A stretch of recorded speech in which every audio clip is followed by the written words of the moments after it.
Need LASIK? Trust the experienced team at the LASIK Center at Evergreen Eye Center. No glasses, no contacts, no limits. What will you do?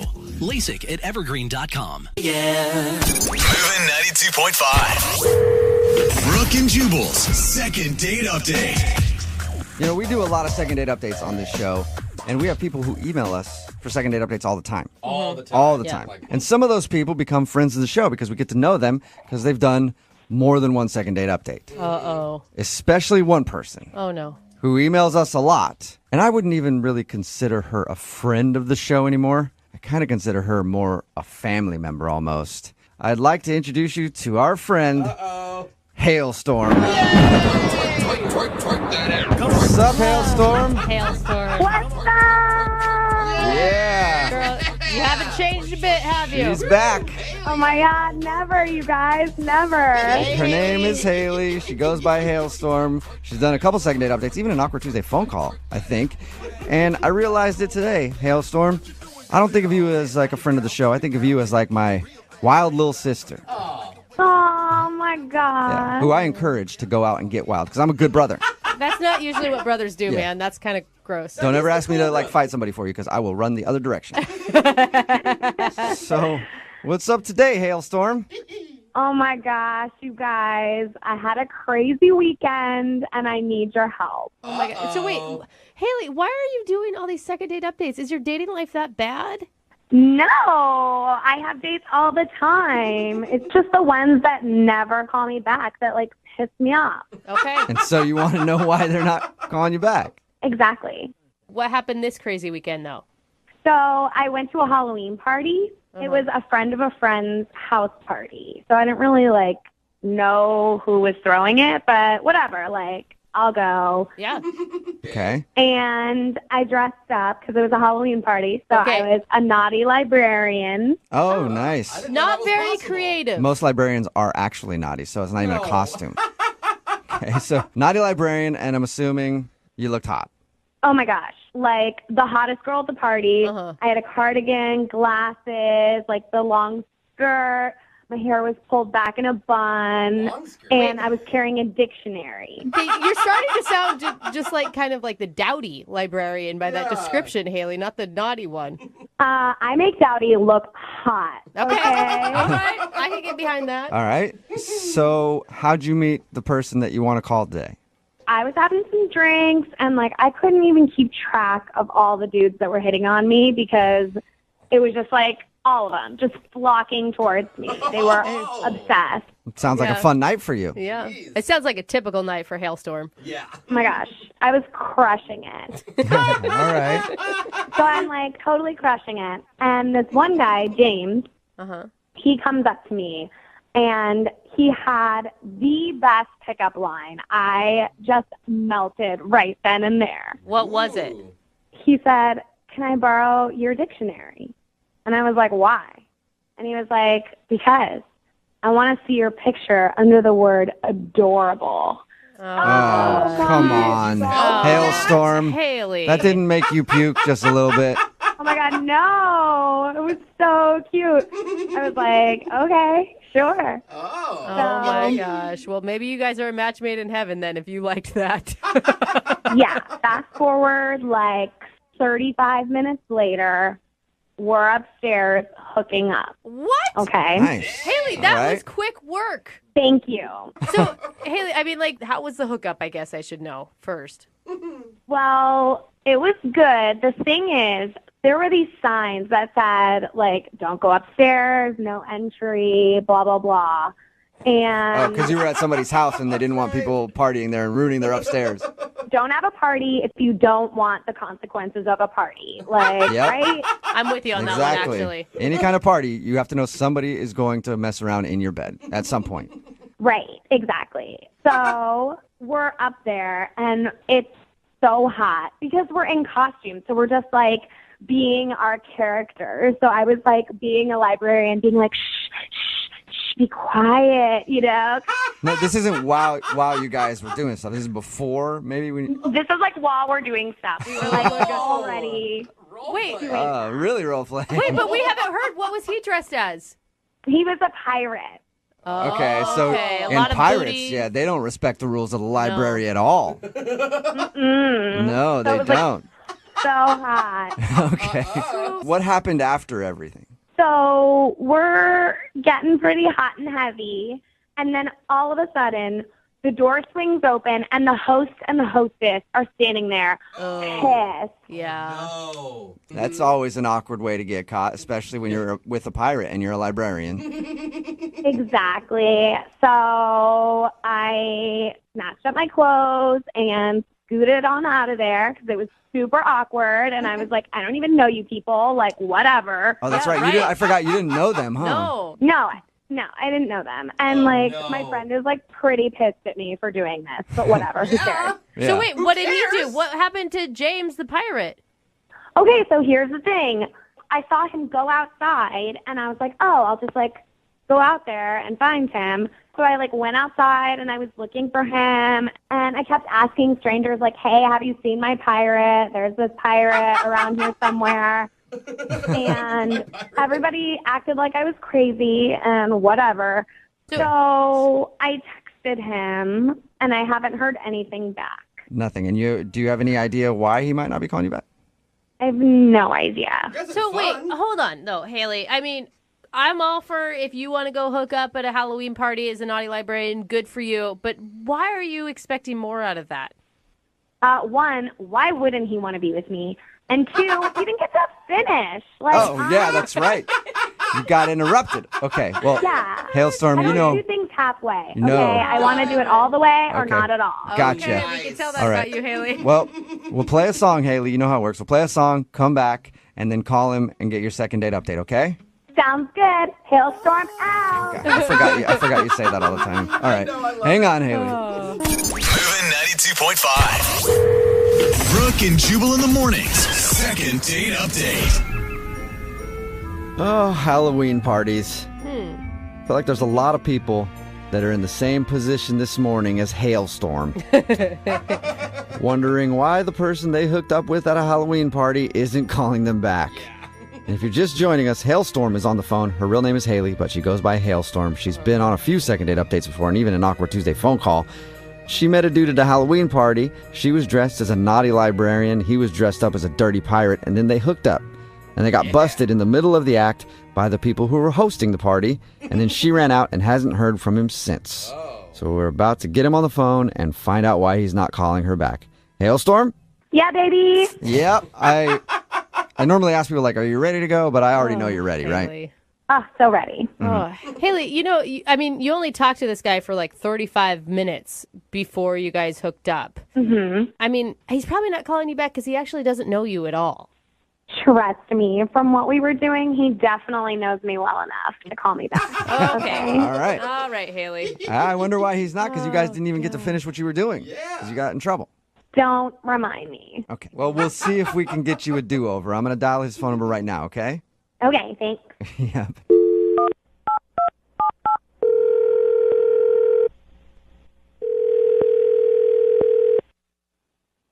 Hello. Hi, may I speak to James, please? Yeah, speaking. James, how are you, man? This is Jubal from the radio show Brooke and Jubal in the Morning. Your radio show? I am not one myself, but I am on a radio show. I'm calling you because one of our listeners actually sent us an email, and they wanted to see if we could get you on the phone. Okay. Who is it? Well, it's somebody that you met this weekend at a Halloween party. Met a lot of people. It's a big party. Can you just hurry up and tell me who it was and stop trying to be like Mr. Radio Man?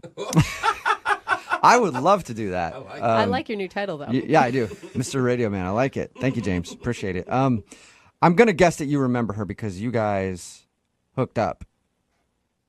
Yeah, I know who you're talking about.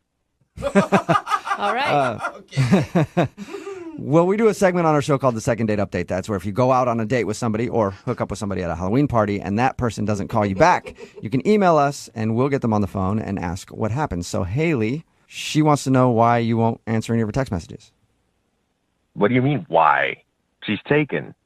She's She's what? definitely not taken. No, she's very single. She's as single as they come. But no, she is taken. I trust me, she's taken. 100%. So wait, you think she's in a relationship is what you're saying? I know she's in a relationship. How do you know that? Because her boyfriend came up to me afterwards and was giving me crap. That's why we had a scrap. We had a full scuffle about it in the backyard. What? Wait, what? You had a fight with a guy who said that he was Hailstorm's boyfriend?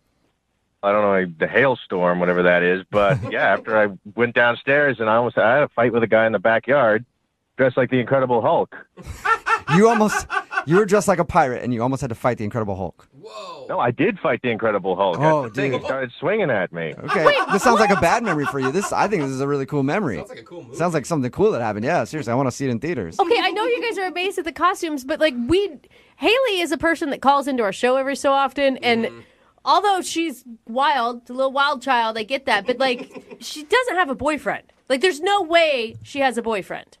Well, if she doesn't have a boyfriend, then why did the Incredible Hulk try to fight me and tell me that I was messing around with his girlfriend? I don't know. Maybe but he got confused? There's something missing here. I don't know what happened. That's just, he came up to me afterward. He said, why were you messing around with my girl? I said, what girl? He said that she was his, and he was drunk. Next thing you know is we're swinging. And I pushed him off. Everybody was coming around being like, hey, break it up, everything like that. And I was like, you know what? This isn't worth it. I'm out of here. This is not even worth it. I already got humiliated by getting walked in on and come downstairs and having this big old green guy try to get up in my business. It just wasn't worth it. So Some why? people like when a big green guy has to get up in their business. Side note. Anyway, sorry about that you had to deal with that. But she's been texting you. Why wouldn't you just text her back and say you have a boyfriend, you're a cheater, or whatever you want to accuse her of? I don't even want to encourage her. I'm out. That's it. I am out. Yeah, it's understandable. I mean, you were just like, you met her what? Like an hour before you guys started messing around? Yeah. Besides, I mean, I didn't even get her number or anything, so I've just been getting like random texts from this number. I didn't know who it was. I just ignored it. Okay. Well, you're not going to be able to ignore it now, James, so much, because she's actually on the other line listening and wants to talk to you. Are you kidding me? No, I'm not. Hey, James. Oh, my God. Excuse me, I do not have a boyfriend, okay? Then explain to me why this guy tried to fight me. Yeah, that's Luke. He's like a sad puppy that I gave a biscuit to once or twice, and he's obsessed with me and won't stop Oh, calling me and texting me. He's not my boyfriend. so you know who it is, though, Hailstorm. Yeah, I know Luke. He's like the saddest thing I've ever seen. Haley, that's just mean, man. It's mean to start fighting boys that I'm interested in and calling yourself my boyfriend. Like, Yeah. I'm sorry, no. Do you believe her, James?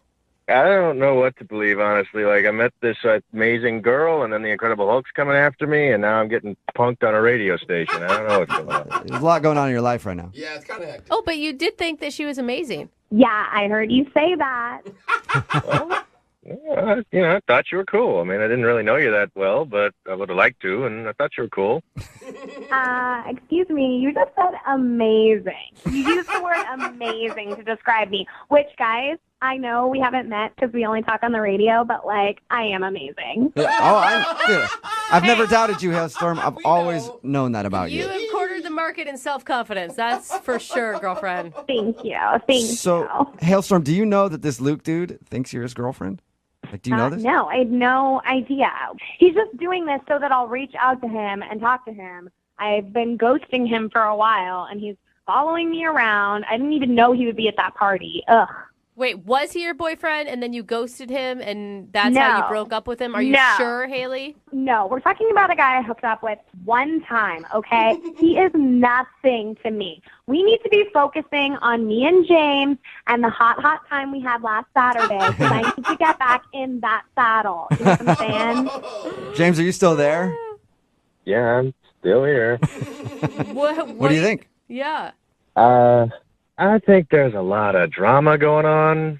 Okay, around let me here. stop you right there. Hold on. Let me stop you right there. I'm sorry that I'm an amazing person and I'm beautiful and people are obsessed with me. Okay, that's not my fault. Please don't punish me because I'm amazing. Your words, not mine, right? Good point. And we didn't get to finish what we started, so I don't think you should make a decision until you've had the whole experience. So why don't we just get back together And then if you're still feeling like there's drama or whatever, then you can go your merry way. But don't dismiss this so quickly just because we have the radio calling you and like the Incredible Hulk like trying to take you down. Okay? don't dismiss it right away, James. That was a good sales pitch. I will give that to Haley for sure. You can overcome adversity, James. Would you like to go out with Haley one more time? We will pay for it. At this point, it's probably going to be a Motel 6, but we'll pay for something, whatever you guys are going to do. She's classier than that. I mean, I don't want to get cornered in a parking lot or beaten up by the Incredible Hulk again or anything like that. Oh my gosh, I'll protect you. It'll be okay, I promise. Okay. And because we didn't get to finish what we started on our date, I'll dress up like that naughty librarian again. Oh, so you're going to put on your Halloween costume. It's not really a Halloween costume anymore just because I get so many compliments. It's made its way into my regular wardrobe. Okay. Oh, my God. There's no guy that's going to turn this offer down, Haley. James, it's just not going to happen. Do you want to meet up with Haley one more time and she will wear her sexy librarian costume that she was wearing when she met you at the Halloween party? And you can dress like a pirate if you want to. Oh, my God. If he says no, I'm going to have a heart attack. You know what? YOLO, at this point, I'm in. Let's do it. Yeah. From the way Haley described Wow. it is worth a punch in the face from the Incredible Hulk, apparently. Hell yeah. You guys, I'll send you a picture, okay? Of you guys, absolutely, cool. Okay, No. sweet. No, that's not what she meant. That is what I meant. I'll send it. I don't care. Oh, my Yeah, God, send it Haley. in. Brooke and Jubal in the morning. Moving 92.5. Brooke and Jubal's second date update. The woman on the phone for a second date update today met the dude that she wants to call in a very unconventional place. She met him at jury duty. Shut up. right. That's crazy. She was on jury, he was on trial. No, that is She not. would toss him a wink and a smile every once in a while, and then, oh, looks like it's a hung jury. They needed 12 to convict, but only 11 went along with it. Get it? A hung jury. Yeah. Want to maybe go out for some drinks later? What do you think? Okay. That's actually, I don't think how it happened at all, Yeah. but in her email, it said that they met during jury duty, so let's ask her about it. Hey, Melissa, how are you? I'm good. How are you guys? Good. So was the guy a criminal, and that's how you guys went out on your date? No, we were both jurors. Oh, Well, that's too bad. Really ruins the sexual innuendo Yeah, jokes, I too. know. I know. that sucks. Sorry. Yeah, All right, so- boring. So you guys had jury duty together. That's an interesting way to meet somebody. Yeah. I mean, I definitely wasn't expecting it. That's for sure. Yeah, and you may be the only person ever to have enjoyed jury duty because I of it. know. Yeah. Only person I met on mine was like this really surly old lady, and I was attracted to her, but she did not want to go out with me. It's weird. Jubal always getting turned down by the best of them. So tell us a little bit about this guy. What's his name, first of all? His name is Mark. Mark. Okay, and what did you like about Mark? Well, I mean, I was definitely attracted to him. He was really, really nice. He had brown eyes, which were like my absolute favorite, and curly hair, and he wore glasses, and just really, really cute. And he asked me to lunch every day. Okay. You know? Oh, that's Were they kinda fun. actual like dates, or was it just that you were the cool one on the jury that he wanted to hang out with? I mean, I don't know. They felt like dates because, I mean, like there were more women on the jury. It wasn't like I was the only one, you know. So he definitely specifically asked me. Right. So we went out every day. We talked a lot, and we kind of discussed the trial, but we also talked about our personal lives and felt like I got to know him and he got to know me. Oh my God. I would have shown up for the first day with like no makeup and some sweatpants on. And then by the third day of jury duty, it'd be, well, look at these tight little pants and my makeup and my hair is all done. Yeah, I was definitely looking a little better by the end of the trial, that's for sure. Yeah. Wow, you look so different from the first day I met you. Just a little bit. He's not calling you back, though. I mean, did you guys go on a date after your jury stuff? Not after, but we had talked about during one of our lunches that we would like to get together after the trial. So we definitely have plans to get together, and we exchanged numbers and everything. So I was waiting for him to call me after, the trial ended, and he hadn't. So I sent him a text, and he didn't respond. And there's no way you could have gotten something confused where for him it was a friendly lunch and for you it was a little bit more. No, it was definitely not casual. Like, he was flirting with me. I mean, like, he would, like, touch my leg and stuff. Okay. We were sitting at the bar, he would make a joke, and then like, it was just, flirty touch me. So Okay. he'd like make a joke and then just grab your thigh and stare at you. Yeah, exactly. That's exactly what happened. Yeah. Super sexy. Yeah. And it's been how long since you sent him a text message? It's been about a week. About a week. And okay. you've heard nothing at all. Yeah, nothing. All right. Well, play a song, come back, call him, and get your second date update, okay? All right, thanks, guys. Okay, hold on. Moving 92.5. Brooke and Jubal in the mornings. Second date update. In the criminal justice system, the people are represented by two separate yet equally important groups. The police, who investigate crime, and the jurors, who go on their lunch break and try to bone.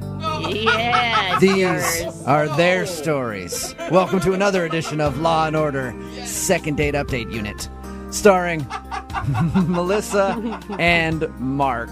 If you missed the first part, Melissa is on the phone. She wants to call Mark today. They actually had jury duty together, went to lunch every single day, very, very flirty, even made plans to go out after the case was over. But since then, she has not received a call from him. She's tried texting him to get together and nothing. It's been over a week now, and she wants to get him on the phone and find out why he's not calling her back. Melissa, are you ready? I'm ready.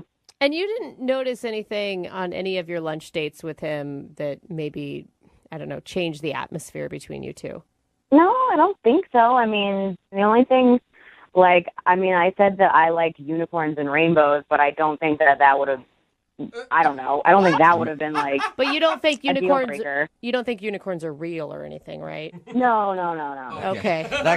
You could see how that might happen. Yeah. Yeah. We've had things like that go down in the past on a second date update, so I wouldn't put it past you. Just be like, no, we argued for hours about the fact that unicorns do exist out in the wild. All right, I'm going to dial his phone number right now and see if we can find out what the problem is, okay? All right, thanks, guys. Here we go.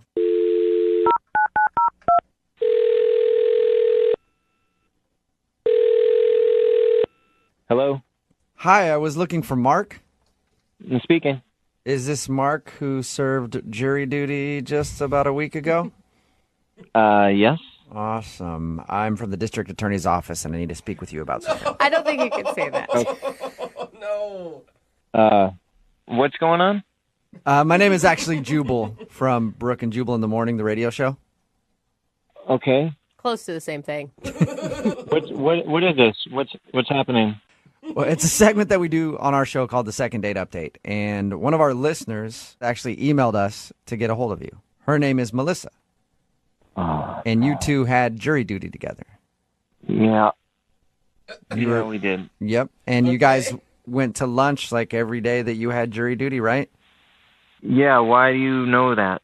Why I know it? I'll tell you why I know it. I know it because we talked to Melissa. And she's really confused because she said that you guys were flirty, going out to lunch every day, and she thought you guys were going to actually have a date after the case was over, and now you're not calling her back. So she wanted to see if we could get you on the phone and ask why. Oh, man. Is there a reason that you're not calling her back? Did you not like her? No. That's the complete opposite. I just fell for this girl, man. Like, hard. What? Wow. Yeah, it was one. Wow. Wait. If you liked her that much, then why would you not return her text message or her phone call? Because I don't trust myself around her, to be honest with you. Oh, that's such a line of BS. What does that mean? Are you married or something? No, I'm not married. It wasn't anything like that. Like, I realized that, like, it probably wasn't great for me to be around her. Like, How, though? What do you mean? she didn't do this intentionally, but she, like, inadvertently changed my vote for this trial. What? And after, like, I got back and I was like, oh my God, like, I just put this dude away when I didn't really believe that he was guilty, because she did, and we were talking, and it was just like, oh no, yeah, totally, completely. I know, I agree with you, of course, you know. And I, oh man, yeah, dude, I didn't. Wait a So minute. she told you, okay, sorry, you're confusing me a little bit. So you voted that this guy was guilty, but you didn't think he was guilty because of her.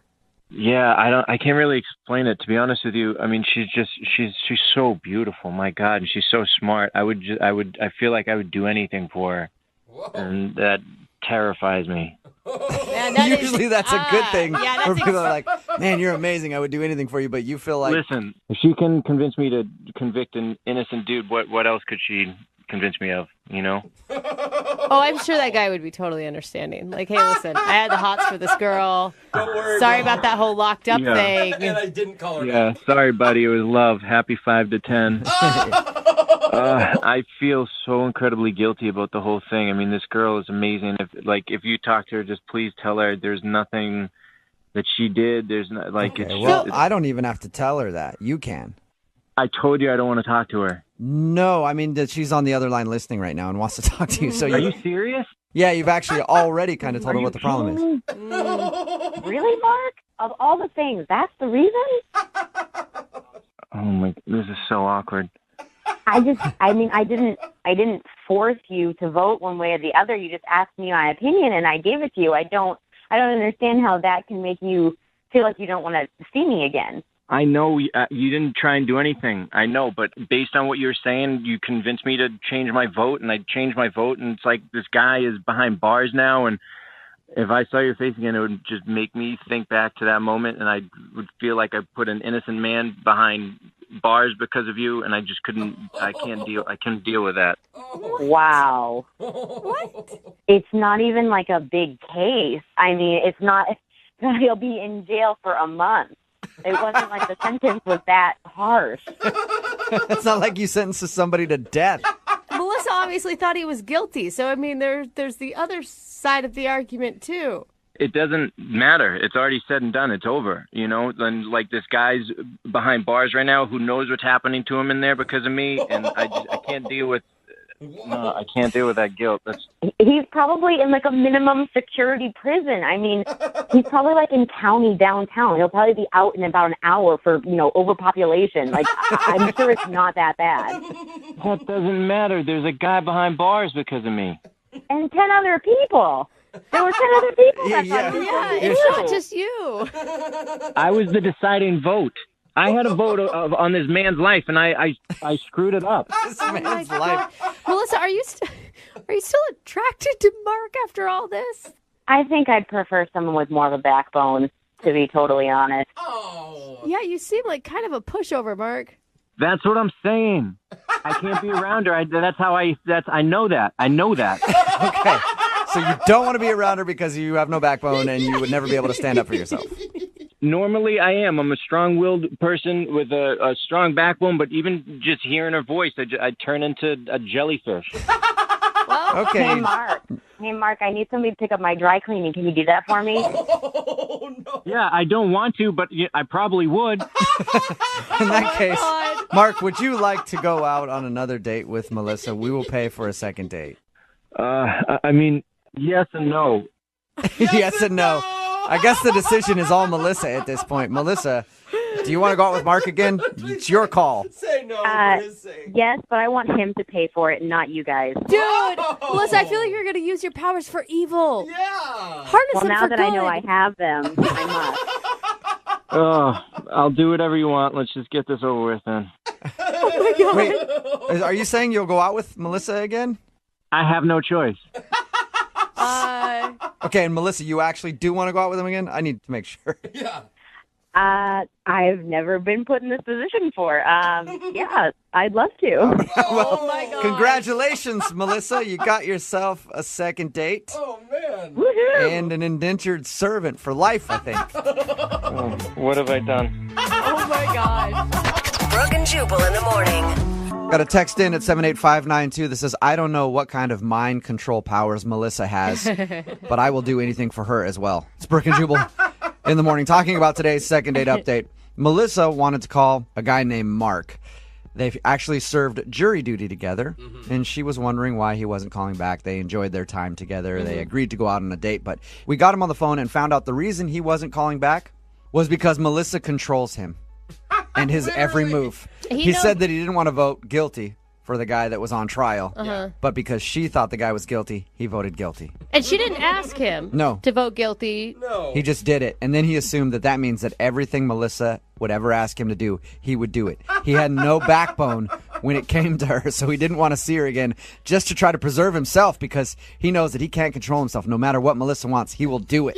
Which kind of told us what he was going to say at the end when you asked if he wanted a second date. Yeah. Yeah, of Yeah. course. They are apparently going to go out again. He says that he knows it's not a good idea and he probably shouldn't go out with her because he can't trust himself. But But Melissa said, Mark, you're going out with me. So he said, okay, I'm going on a date with you. I think he's doing some chores for her, too, around the house. Yeah. You know, Yep. picking up the dry cleaning, vacuuming, dishes. Yeah, whatever Melissa wants, Mark is going to do it for her. Remember, if you want a second date update, all you have to do is email the show, and we will call the person that didn't call you back. Moving 92.5. Moving 92.5. Brooke and Jubal's second date update. Okay, you go out on a date with someone and they don't get back to you. That's where we come in. We'll call them and find out why. If you want a second date update of your own, you can just email us, Brooke and Jubal at moving925.com, and we'll see if we can get to the bottom of it for you. We've got Kenny on the phone today. Kenny, how are you? Hey, I'm all right, guys. How you doing? I'm good. You don't sound all right. Sad Kenny. Well, I'm confused. Yeah. Confused Kenny. Spell it out for us, Kenny. All right, Kenny. So you emailed us. Tell us what your email said. Well, I had a date. Mm-hmm. It was a blind date. Her name was Olivia, and we went to a movie. We're going to go to a movie and then out to eat. What movie did you guys see? We saw the new Batman movie. So I know it's not so new anymore, but That's all right. That's fine. He was at the discount theater, but that's fine. yeah, a little long, but, it was good. Okay. And, we seemed to be hitting it off, even though we were in the theater, we would make comments on the film a little bit, and maybe I was a little bit nervous, but I don't know, I had a little bit to drink before I left, just a beer before I left the house, no big deal. Okay. All right. And we left the movie and went to go out to eat, and I said, okay, I'll be right back. I went to the restroom, and I came out, and she was gone. Really? She just left. That's weird. Yeah. That happens more than people think because we've got a lot of emails where people will just ditch somebody. Yeah. So did you try to get a hold of her after she left? Yeah, I called her cell, and she didn't answer, and I thought maybe she was by my car because that's where we originally met, the theater, and she wasn't by my car, so... Do you know if she has IBS? What is IBS? Irritable bowel syndrome. I mean, Sometimes you just got to take off from places when you have it. It's true. No, I didn't get to know her that well, unfortunately. And no, awkward or offensive moments, comments you could think of? No, nothing I can think of. I mean, it's pretty clear to me she doesn't want a second date, but Right. what's really bothering me is that I have no clue what happened. All right. So you know obviously that she probably doesn't want to go out with you again and you're ready to hear why. Yeah, I'd like to hear why. I think I deserve that. Okay, we're going to call Olivia right after Neo, Let Me Love You. It's moving 92.5. Moving 92.5. Brooke and Jubal's second date update. Okay, we've got sad Kenny on the phone. Kenny went out on a date with a girl named Olivia. They went to the movies, and after the movies, he went to the bathroom and she was gone. Kenny, are you ready to call her? I'm ready. You don't really care what she says. You just want to know. I'm a little nervous. Right. I think Kenny's the most prepared of anyone because he's already faced it. I'm going to hear the worst. I think sad Kenny's going to cry. Oh. I think sad Kenny's been crying. All right, sad Kenny, hold on, okay? Hello. Hey, Olivia, how are you? This is Jubal from Brooke and Jubal in the Morning. I'm moving 92.5. Jubal, Hey. what's up? Are you phone tapping me? I am not phone tapping you. Be the worst phone tap ever. Yeah, that'd be terrible. No surprise to it at all. No, I'm not phone tapping you. I'm doing a second date update on you. Are you? Oh. Any idea who that could be? Yeah, I don't go on a lot of dates. I know who it is. Okay, you know who it is. So it's a guy named Kenny. Mm-hmm. Now, you ditched him right after the movie that you guys went to with no explanation and haven't called him back or anything. Mm-hmm. Mm-hmm. Okay. We've deemed Kenny sad Kenny. Sad Kenny? Yeah. I have another name for him. Oh, you do? What is that?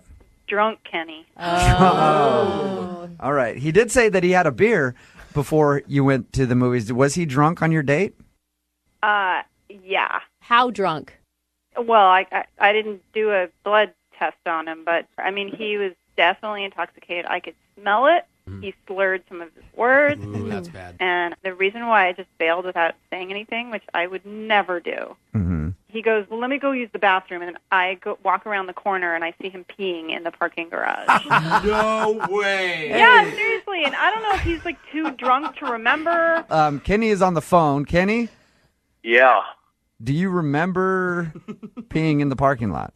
I do not remember that. All right. When we talked to you earlier, Kenny, you said that you had a beer before the date. How much did you drink, really? I had one beer and, like, just a couple shots on the way out the door. Shots? But I remember, like, almost all of the movie. I did not think that I was that drunk, and I'm kind of in shock right now that she thinks I was that drunk. Do you usually take a couple of shots on your way out the door? Well, I just haven't had a date in a while. That's the way to do it. Okay. Yeah. Well, that explains a lot.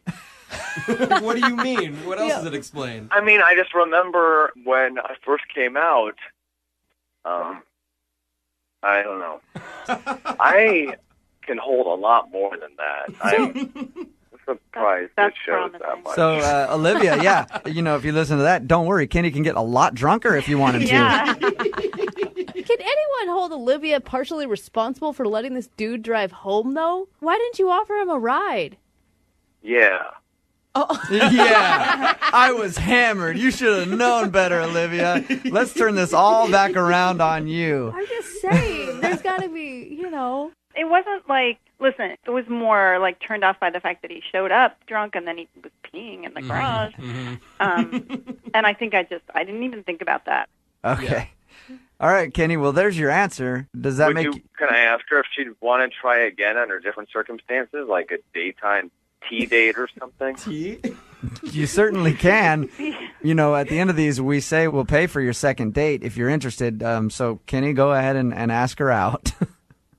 Would you like to start over, Olivia, with maybe, like, coffee or something? I'm sorry. I don't think so.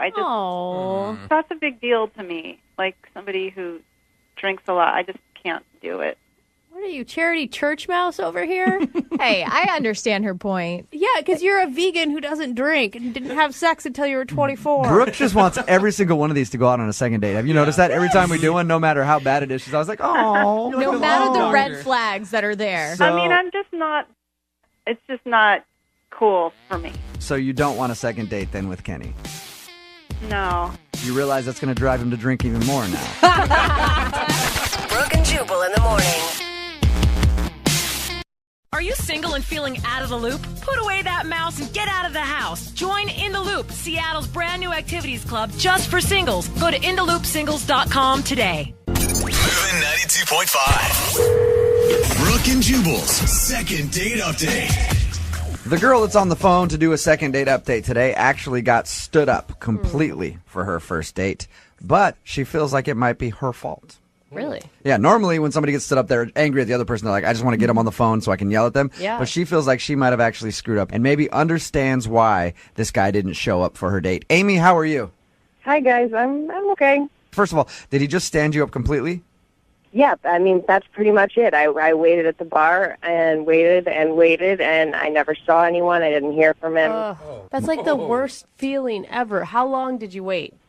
Well, I was there for like 30 minutes when I started to wonder if I should maybe like text or call, and then right around 45 minutes, I'm kind of patient, I guess. Yeah. And I texted him and didn't hear anything back, and then I called him. And no answer to that either? What? Yeah, so I probably waited about an hour total. Okay, and how did you meet this guy? I met him online. Okay, and how long had you been talking before you decided to meet up? We were chatting for like 2 weeks, and we had pretty lengthy conversations. Okay. And I really felt like I knew this guy and, knew a lot about him. And, I mean, I don't know if any of you have done online dating, but it's pretty clear, the guys that are just looking for one thing, and they pretty much get to the point really quick. I mean, most guys aren't going to spend 2 weeks figuring out who you are and what you like. Unless they're good at it. And then you'll have no idea that that's all they want. So you just made plans to meet at this bar, and then you're waiting there for like 45 minutes. And what's going through your mind while you're waiting for him? Well, a lot of things. I know that he lives like 25 minutes away, so that was one of the things I thought, well, maybe he's stuck in traffic. So I gave it a little while. Because if he lived right down the street and he was 45 minutes late, you'd be like, all right, he's definitely standing me up. So you thought maybe it was a traffic issue? Yeah, so I texted him initially and just was like, is everything okay? And I didn't hear anything back. And so then I thought, well, maybe he's in an accident or something. And that's the kind of the point where you start to not necessarily hope that he's in an accident, but maybe not like a bad accident where he's injured, but I hope maybe he got a little bit of an accident so that he's not standing me up. Right. So your email did say though that you feel like it might be your fault that he stood you up, and why is that? You never really actually explained it. Yeah. So I told it's like a tiny, tiny white lie on the dating profile. Okay. What was your white lie? I'm 32, and I said that I was 25. That's a big difference there. You lied about your age. 7 years, that is a big age difference, Amy. I mean, you know how it is. Guys want younger women, and at the time it seemed like the right thing to do. And did you ever come clean about this? No, I have not come clean. So that's my thought, is that maybe he Googled me. Or Facebooked me, or so what? I mean, you've been online dating a lot. You said, what do you do when guys show up? They think you're 25 and you're actually 32. How do you break that to them? I mean, I don't think that I look that much different than I did. I was using a picture from a few years ago, but I really don't think that I look that different. Amy, you were catfishing him. Here's the deal: is once you hit the 30 mark, you get less messages from people. People are just not as interested. And so, putting that I'm 25, I simply get more messages and more people are willing to look at me and then potentially... Amy, I know where you're coming from. Look, if I were to do online dating, all right, I never have, but if I were, my profile picture would be Mario Lopez. It's really similar. So I can understand where you're coming from. You want to make yourself seem a little more attractive. And this is the only thing that you can think of, is that maybe he found out your real age. Exactly. So are you wanting to call and apologize and see if you can make good with that? Well, I honestly just want to find out what it is, why he stood me up. All right. We'll play a song, come back, call him, and get your second date update, okay? Okay. All right, hang on. 92.5. Brooke and Jubal in the mornings. Second date update. Amy is on the phone with us, and she wants to call a guy named Craig today because Craig stood her up for her date. But Amy feels like it might be her fault because they met online and Amy lied about her age by 7 years. She's 32 years old, said that she was 25. She thinks maybe that he Googled her or maybe showed up and saw her and realized that she wasn't 25 and then just decided to split. She hasn't heard anything from him after waiting for like 45 minutes. So we're going to call, try to get him on the phone and see if we can find out if that's the reason. Amy, I was thinking about it, and I don't think that he stood you up because you lied about your age. You don't? No, I don't. Because if I showed up and you said you were 25 and then I saw that you were like in your 30s, I would have definitely stayed and came and talked to you. Whoa. Because it's probably a sure thing. Because you're getting older and you're running out of time and you got to get it in while you can. You know what I mean? I know that it's probably going to happen with you. I'm with you, bro. Yeah, right? What is wrong with you guys? Nice. Okay. Well, I'm going to dial the phone number right now, see if we can get him on the phone and find out why he stood you up, okay? All right. All right, here we go.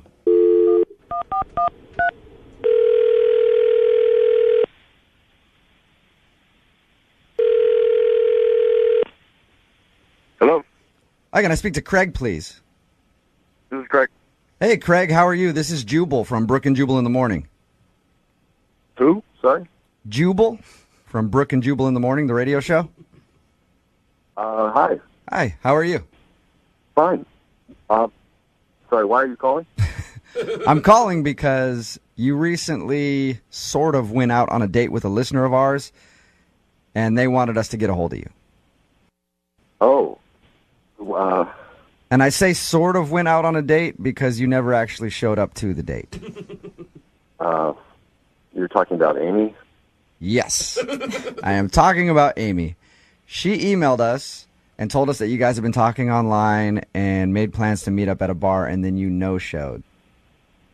I'm sorry, so she called you and wanted you to call me? Yep. Or... Yeah, because apparently you haven't answered any of her phone calls or texts or anything like that. Oh, Okay, so she's upset about it? You know what? What? Well, we talked to her, and she's not really as upset as you think you would be if somebody made you wait at a bar for 45 minutes and didn't answer any text messages or phone calls from them. She just kind of wants to know why. It's really complicated, and it's not her fault. That's important for her to know. I should have texted her. Okay. Well, if it's not her fault, can you tell us what it is so that we can let her know? Because, I mean, you can imagine if you're in her shoes and you make plans to meet with somebody that you think is cool and then they don't show up, it upset you a little bit, even if you're not like outwardly upset at that person. I can imagine that. Yeah. I could see how, yes. So could you do her that favor and let us know why you would stand her up? I mean, I had every intention of meeting her and going on the date as we planned, but I live in Puyallup, and I just couldn't go through with it. What? Because you live in Puyallup. Well, I mean, kind of. It's a long story, but basically a situation that just makes it very difficult. Are you embarrassed because you live in Puyallup? I'm more confused. You say you have a situation. I'd like to find out what that means, but I'm confused why you just mentioned the cities. Basically, I live in Puyallup, and I don't go into Seattle very much, ever. Okay? I mean, the last time I was there was probably 2 years ago. What? You know, and it's not that far away by distance, but for me, going into the city tends to stress me out, and the closer I got to Seattle, you know, kind of my fears were building and kind of started to overwhelm me. Wow. Is it the traffic? It's traffic. It's people. There's a lot of tall buildings, and that's basically a lot of movement. And I honestly don't know how you guys do it. Like, you walk down just a regular street in a city, and there's so many sounds. You don't know where they're coming from. Like, there's people everywhere, cars. Traffic alone is enough to just, like, freak me out. You know, there's people changing lanes, not even signaling. So many bad drivers. How do you guys even operate? So correct me if I'm wrong, Craig. It sounds like you were scared of the city. I'm not scared of it necessarily, but it just... He's petrified I'm not of it, scared you of know? it. Yeah, I'm just really, really frightened of it. He just breaks out into cold sweats, that's all. I don't have nightmares about it or anything. You know, like, it's not like a horror movie for me, but it's just a lot. I understand, and that's something that's hard to tell somebody before you've even had your first date. Yeah, I mean, like, what am I supposed to do? Text her and say, sorry, I'm scared of the big city. Just I'm a little country boy, and I can't possibly drive in with all those cars and people. Did you see that giant space needle they got up there? You know what, Craig? I meet a lot of people like you after my comedy shows when I do them, like in Puyallup and stuff like that. They talk about the city of Seattle like it's foreign, like they've never gone there. And they're just like, I can't even drive in there because the traffic scares me and I hate going there. Anytime I invite friends from Tacoma, they're always like, oh, I hate coming to Seattle. Yeah. The traffic. I'm sorry, but he is playing such a victim role here when he's the one that stood this girl up and you never even sent her a text. Like, you could have made up any other excuse in the world. You didn't even have to tell her the truth. I'm not a liar. I didn't want to lie to her and also get into something else where, you know, she didn't know the real truth. So I just figured it was easier to not, you know. All right. But I do have to let you know that Amy is actually on the other line and heard everything that you just said. Hi, Craig. Oh, my God. Oh, my gosh. So I really wasn't sure why you stood me up, but I really never would have guessed that it's because you were scared of. Yeah, I mean, why would you go to that? I know, and I mean, why didn't you just tell me? You know what I mean?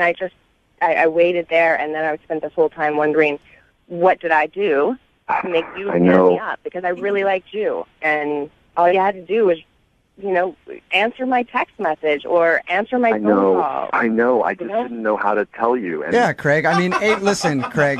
Amy is a 32-year-old woman. Okay, she can handle the news that you have trouble going to the city. Amy's 25. Oh, did I make a mistake there? Yeah, she's 25. Yeah. I mean, actually, she's 32. Really? Are we talking about this? So I guess you both have something that you kind of didn't tell each other, right? That's messed up. That is messed up. I figure now you both can come clean about everything. Are you really 32? Kinda. Kinda, sorta. Why didn't you tell me? Really, I just didn't think you were going to be attracted to me if I was 32, or you wouldn't have messaged me, or... Honestly, I thought you were a really mature 25-year-old. But I'm not. I have no problem with you being 32. It's a little weird that you lied to me, but I guess I kind of hid things from you, too. Yeah, and you made her wait at a bar for 45 minutes, Craig. True. So maybe give her a break on the age thing. Oh, my God. All right. Okay? Yeah. Craig, would you like a second date with Amy? I will pay for it. I don't know how it would work because I don't like to go to Seattle, and she probably doesn't want to come to me, and, it's kind of one or the other. I mean, at least we could meet in the middle, maybe, so I'm not always traveling, and maybe you could ride back with me sometime, and you'll be with me, and you'll be safe. Or You'll be safe from big, scary Seattle. You won't, oh, my God. You won't get robbed, Craig. Yeah. So what do you think? Can you guys find a way to make this crazy long-distance relationship of yours work? Long distance. Craig, have you ever been to the metropolis called Renton?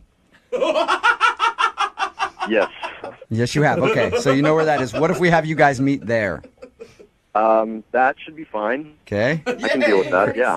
Craig, it's a city that Craig can handle, and Amy, you know where that is. You don't mind traveling? Not at all. Not at all. Okay, perfect. Yeah. Then congratulations, you guys. You got your second date, Amy. Well, first date, I guess, because you never showed up on the first one, but whatever. Right. I'm super excited. Yeah. I promise I will be there, and if I'm not there, then I will call. Okay. I promise I will be there unless the parking lot is full. Too many people. Brooke and Jubal in the morning. Moving 92.5. Brooke and Jubal's second date update. Lily is on the phone with us right now, and Lily did something that most women can only dream of. Really? Yes. Good for Lily. Lily went on a date with an actual, real-life male model. Ooh, get it, Lily. Hey, Lily, what's up? How are you? Hi, I'm good. Thank you so much for having me on. No problem. Thanks for your email. So you want us to call a guy named Mark, and in your email you said Mark is a male model. Yeah, like a real model. Like a real one. Like what is he not just a guy with a camera who describes himself as a model. Or the people I used to work with at a certain retailer, which would call themselves models. Yeah. Does he have like legit like photo spreads and stuff? Yeah, he's got like a huge book of his work. I saw some of it. He's so hot. And he's been like an online spread. Did he bring that on, Lily, did he bring that on the date? No. I saw it at his place. It just accidentally slipped out of his bag or something. Yeah. She has Googled Oh, sorry about that. I just dropped my modeling portfolio.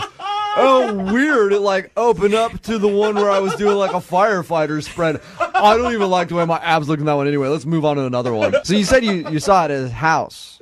Yeah, Was that before you guys went out, or was that at the end of the night?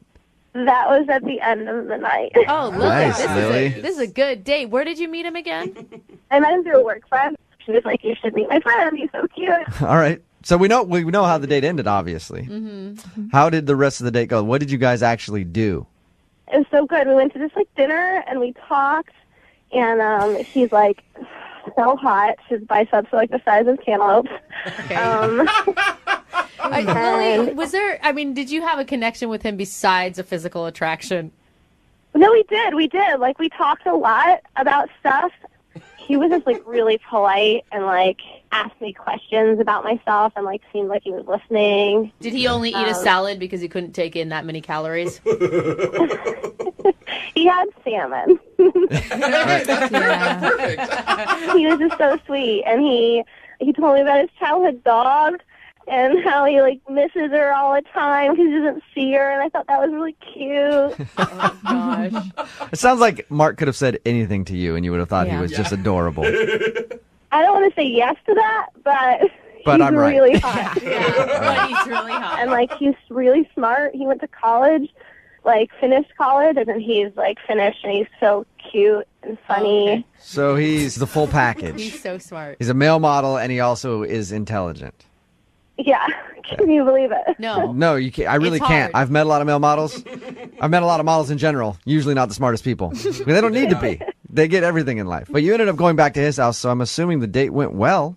It did go well, but it's not what you think. We just went back and like fooled around a little bit. Like I didn't go all the way with him. You didn't stay the night, is what Just you're saying. rounded a couple bases. I didn't stay the full night. I left at like 3 a.m. and I don't know. Like I'm wondering if that's what maybe he didn't like. I thought that guys didn't respect girls that like went all the way on the first day. So Well, he's a model. He's probably not used to that. That's probably why he's not calling you back like, obviously she's not into me. What did you say to end it at 3 a.m.? I just said, like I really had fun and I don't want to take this too far right away and I really like you. So call me. Bye. And what was his response to that? He was like, okay, I'll call you. And I had a good time. You mentioned in your email to us that you just got out of a long relationship. Did you bring that up on the date, or did it ever come up? I mean, I mentioned it, yeah. But Did you mention it a lot, though? I don't think I mentioned it a lot, but Okay. maybe I told him his name and stuff. Yeah. Have you texted with him or called him at all? I've called him a few times and I've sent him a few texts, but he hasn't responded. At and all. It's been like 2 weeks, and I really want your help. He might have just moved on to the next one. I mean, he's a model, right? Who knows? Yeah. No. No. All right. Well, we'll play a song, come back, call him, see if we can get him on the phone and get your second date update, okay? Okay. All right, hang on. Moving 92.5. Brooke and Jubal in the mornings. Second date update. If you just tuned into the second date update, Lily went on a date with a male model named Mark. Lily liked him a lot for more than just his looks, right, Lily? Yes, more than that. Okay, It's sort of. questionable. Yeah. The reason I said it was because they went back to his house. They made out for a while, but she didn't go all the way with him and then left at about 3 o'clock in the morning. Said we should totally hang out again. He agreed, but he hasn't called her or texted her. It's been about 2 weeks. We're about to call and get him on the line right now and see if she did something wrong. That's honestly, though, I think that if he's a male model and he's as great as you say, he's probably not used to girls turning him down. You may have shocked him, and maybe he doesn't even think you're into him. I hope not. I'm super into him. Yeah. I just want to tell him. You didn't like objectify him the entire date, right? You weren't like, oh, I love your biceps. Oh, I love your abs. No, I think I kept it mostly in my head. Okay. Mostly. Mostly. Well, and think about this, Lily. You said earlier that you've dated a lot of douchebags before, and you want us to call a male model right now. I'm assuming you're probably pretty attractive as well. I mean, I think I'm cute. Yeah, you are. If you weren't, you'd be like, hell yeah, I'm great. I look bomb. Those are the girls that never look good, but girls that go like, I think I'm okay, are always the hot ones. So, all right, Lily, we're about to call Mark and see if we can get him on the phone and ask him if you did something wrong on your date, okay? Okay, I'm so excited. You are adorable. Here we go.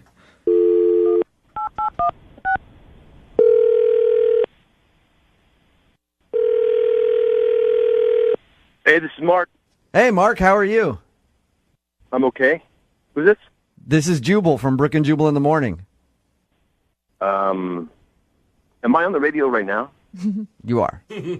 How are you? I'm good, man. What can I help you guys with?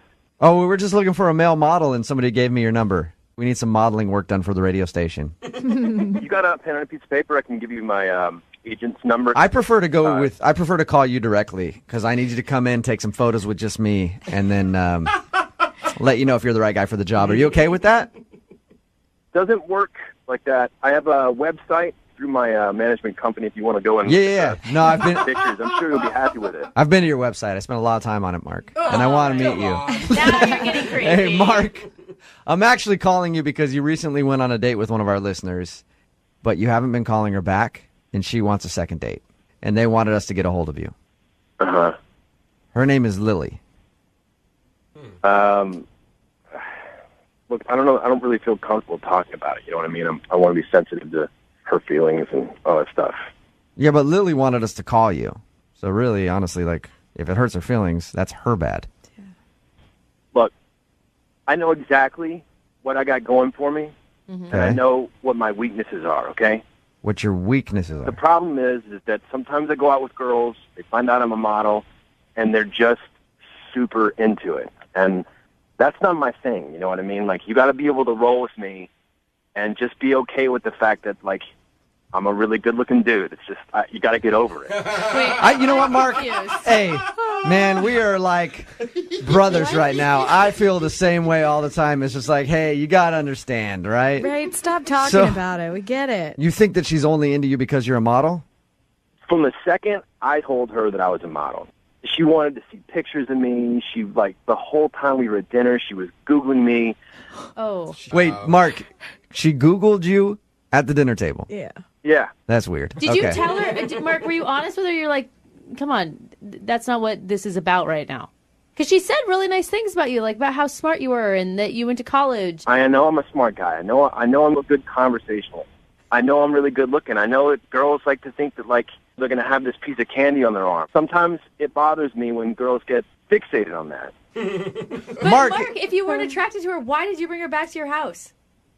Well, I mean, that's different. You're still a guy. You didn't say hey, he you wasn't might be attracted to her. Yeah, you might be a smart, good-looking, funny, great conversationalist, but at the end of the day, you're still a dude, and sometimes dudes will do what we do. You got to do what you got to do. There it is. So the next day, I woke up, and I had, like, I don't know how many notifications. She had gone through, I have like 1,000 pictures on Facebook, okay? Uh-huh. She had gone through and liked every one of them. Oh, no. All right. You can't do that. That is a little much. You can't do that to anybody, not even a model. Especially if you like somebody's picture from like 2 years ago. Yeah. That's the All of a sudden it worst. shows how much you were stalking their profile. Mark, if you could say anything to Lily right now, what would you say to her? Relax. It's all good. You're going to be okay. You're going to be okay. Hey, Mark. Oh, gosh. Lily is actually on the phone and heard what you just said. Relax, it's all good. What does that even mean, Mark? Oh, my God. You guys, seriously? What is the big deal? So I liked some of your Facebook posts. You're going to call me out for that and make me sound like a stalker because I was, like, interested in you and I Google searched you? Like, that's not a crime. Look, I don't want to hurt anybody's feelings, okay? You got them to call me and ask me. Yeah, well, you did hurt my feelings because I thought we were, like, having a serious connection, and you just made me sound like some kind of crazy girl who followed you home or something. We had a great date. Look, I don't think you're crazy. You're making me sound like all this right? nutcase. I don't think there's any kind of imbalance going on. I just don't think you can handle the heat. You know what I mean? I mean, it's like... you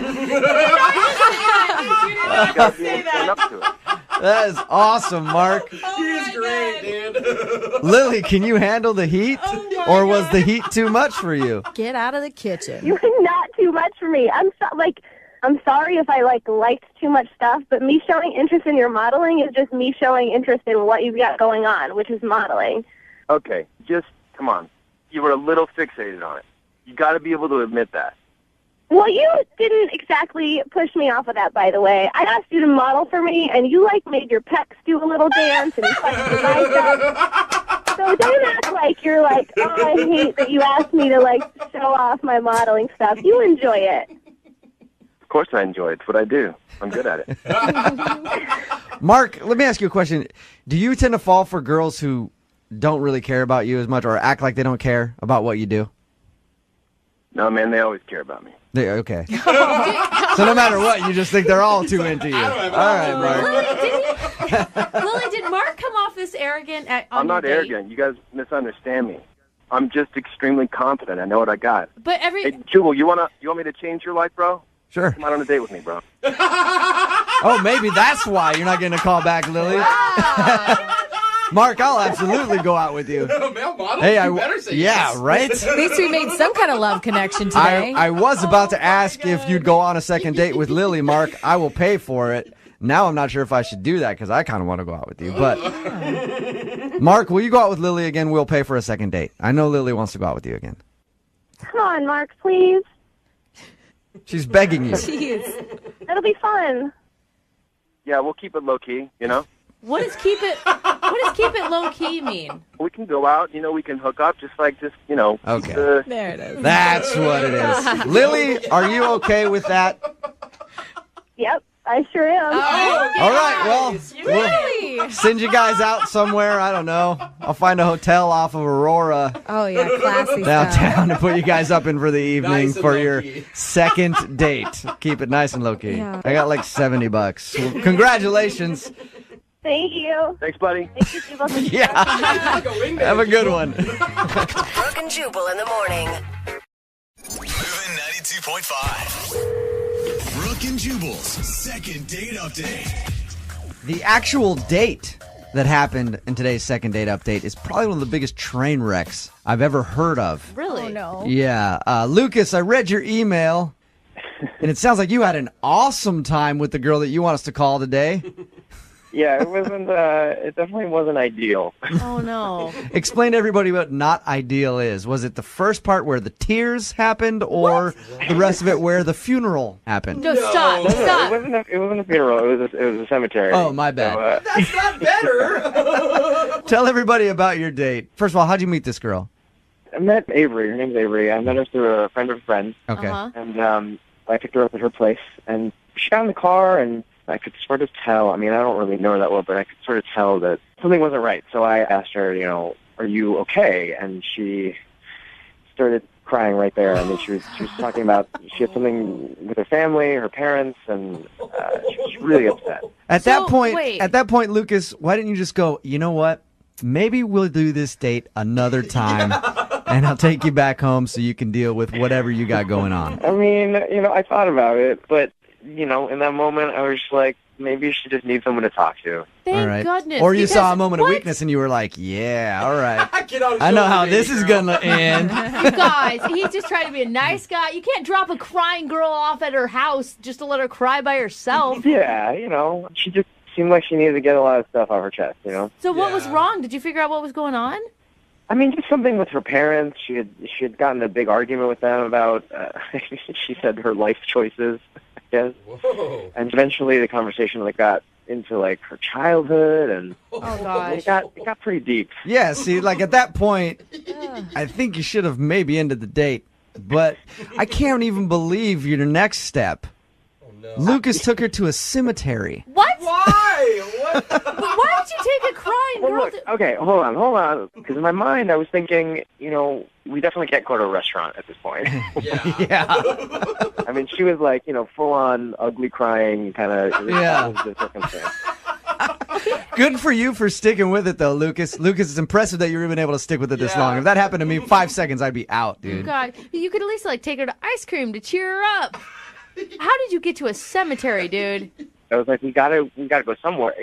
That it's not going to be ridiculous that she's crying so much. So we happened to drive by a cemetery, and I thought, in that split second, I was like, this is the perfect spot. That is. Yes. I suppose. Look, it's quiet, it's private. There's not a lot of people. So yeah. In that moment, I thought it was the best choice. Plus, you can always use the perspective of, hey, things could be worse. Yeah. You could be dead. Look at that guy, and that person over there. What did you say to her? I mean, I was like, look, this is just a quiet place where you can just do your venting, and and I'll just listen. And Okay. she was really being open about all this stuff about her family. And weirdly enough, I thought that there was a connection. Is this your new thing now, Lucas? You're going to start taking people on cemetery dates? It worked out so well for you? It'll be a thing, yeah. All right. How did everything end with her? I sort of, after all this stuff she'd been revealing, I felt kind of closer to her. And so I put my arm around her, and we walked to the car. And then, I thought it would be an okay moment to try to kiss her. Oh. After all that? Yeah. Oh, no. That is a bad choice on so many levels, Lucas. That's coming from Jubal. Yeah. Look, looking back at it now, obviously it wasn't the best decision. She just poured her heart out to you about some family issues she's having. She's been crying, and you're in the middle of a cemetery. Not the best time to make a move. She'd calmed down a little bit, and like I said, the things that she had been telling me, I feel like we had gotten like close in a couple hours that she'd been, telling me all this stuff, I think I would have kissed him if I was the girl in that moment. I mean, yeah, you feel super connected to someone like that. I think it's called vulnerable. Yeah. Vulnerable. Yeah, and you're vulnerable, and you have everything opened up to him. She definitely wasn't having it. She definitely pulled back, and I did not. It was not a smart move on my part. You said she wasn't into it. What did she say when you tried to kiss her?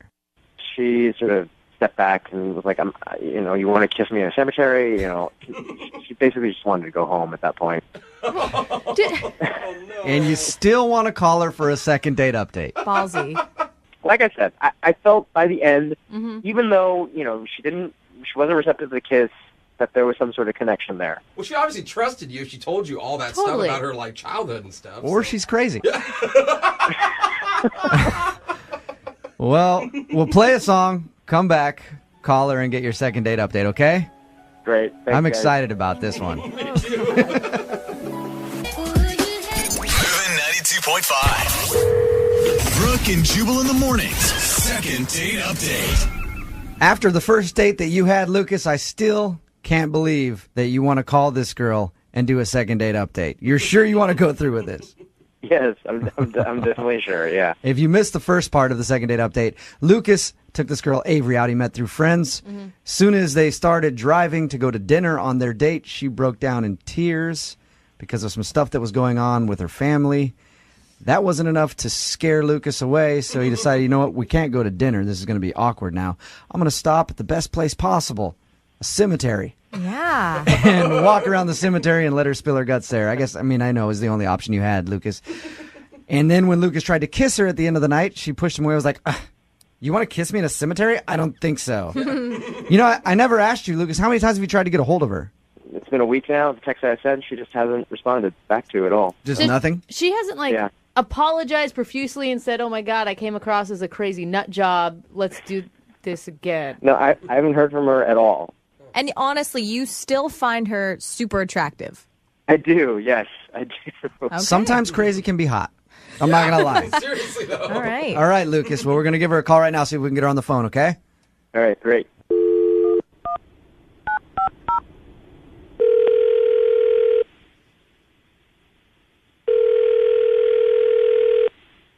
Hello, Hi, can I speak to Avery, please?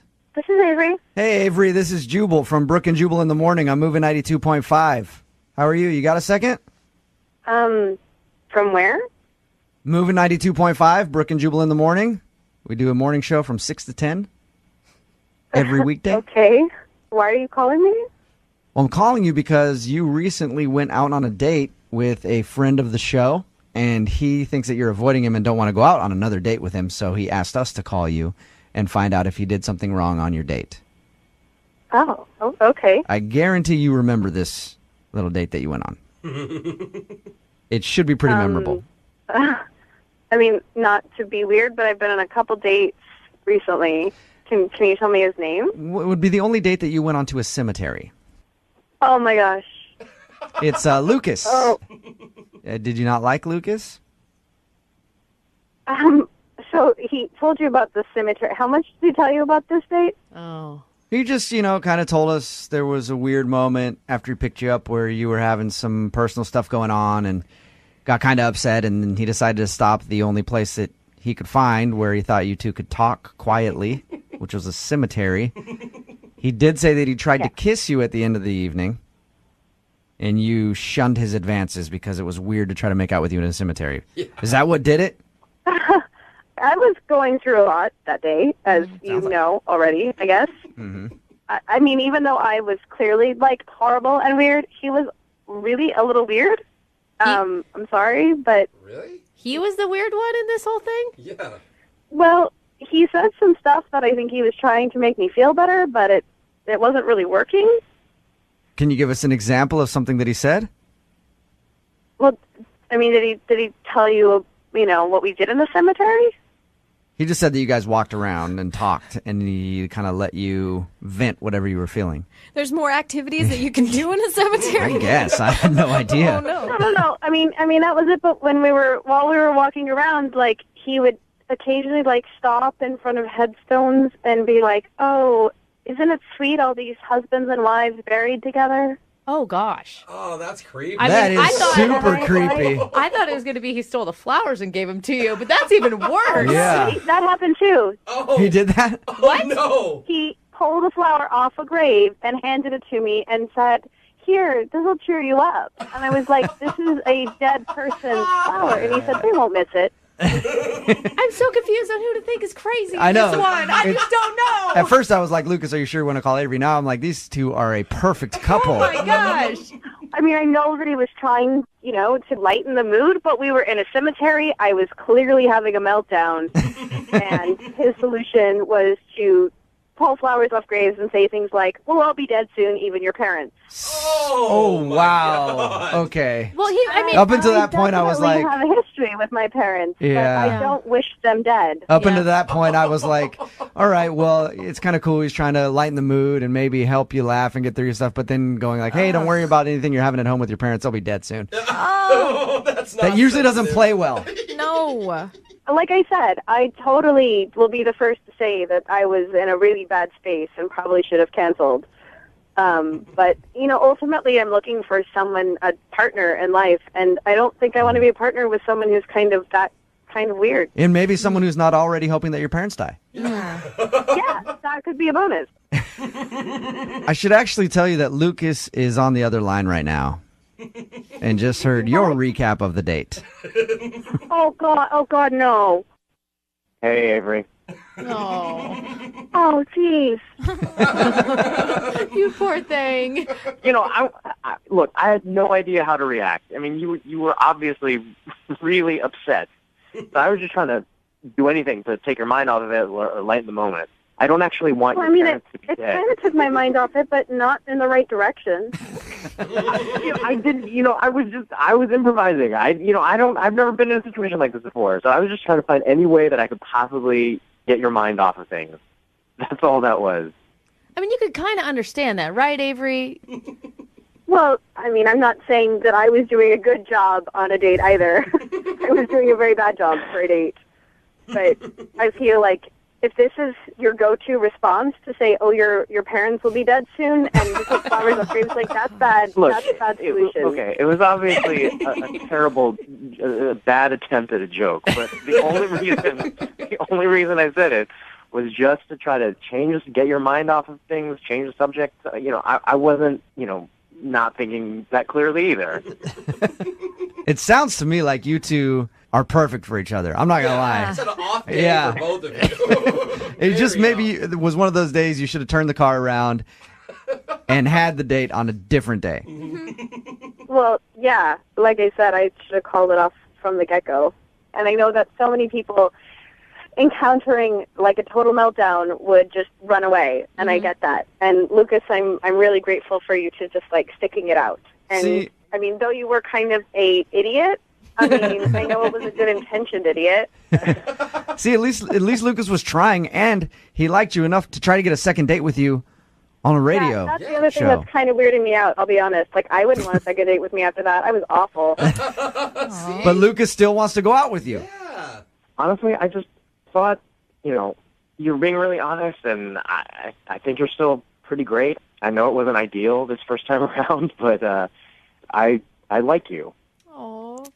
See, that should say a little something, Avery, don't you think? That's really Because honestly, nice. Avery, if I picked you up and you started bawling like that, I would have left you by the side of the road. So why don't you give Lucas another chance? We will pay for a second date. Will you go out with Lucas again? Oh, come on. I mean, I guess it can't be any worse. Yeah. Yeah, exactly. Positive attitude. It's just like we tell everybody with the show, set your standards low and you'll like us if you just listen. I mean, and if that's kind of our worst, and we still manage to be cordial, nice people, then maybe we could do better. I don't know. Just please, no creepy jokes, okay? No more creepy jokes and no more cemeteries. Awesome. Yes! Congratulations, Lucas. You got your second date. Great. Thank you, guys. I appreciate your help. You're welcome. And Avery, I hope that you have a great time, and I hope that everything that you were worried about on your last date is okay now and you're in a better place personally. Great. Thank you, guys. I mean, I say that, but I kind of hope you cry again just so we can have Lucas call back in and do another second date. Brooke and Jubal in the morning. All I need's a little love in my life. Are you single and feeling out of the loop? Put away that mouse and get out of the house. Join In the Loop, Seattle's brand new activities club just for singles. Go to intheloopsingles.com today. Moving 92.5. Brooke and Jubal's second date update. You know, dating is a lot like driving, especially if you're a dude, because you have to learn to pay attention to the signals, right? Like at the end of a date, think of it like you're at an intersection. Okay? If the girl gives you a red light, stop. But oftentimes, they'll give you the green light signal to go in for a kiss or something like that. And a lot of dudes are texting and not paying attention, and they don't pick up on the green light, and there's people honking at them like, just go for it, go for it. And then before they know it, the light turns to red, and they've missed their opportunity to get through the intersection. That happens to a lot of people. Hannah, who was on the phone today for a second date update, thinks that the guy she went out with didn't know how to read her signals correctly and didn't go for a kiss at the end of the night. Hannah, how are you? I'm okay. Little nervous. A little nervous? Don't be nervous. We don't blame you. You're fine. So tell us a little bit about the guy you want to call today. I know in your email you said that you think he wasn't very good at picking up on your signals, but let's first find out about your date. How'd you meet him? His name's Eric. Mm-hmm. I met him at my church's young adult singles group. I've never been to a singles group for a church. Like, do you all get in a room and you pair up? Do you do speed dating? What happens? Pair up? I don't know. At our church, they just have some music playing and, there's snacks and hors d'oeuvres, and usually everyone sort of hangs out at first with the people they know, and then casually you sort of start talking to people. And by the way, church singles mixers where you meet the biggest freaks. No! Dude, I grew up in church camps my whole life. I never got more action than at church camps. It's a great place to meet people who are down to mess around.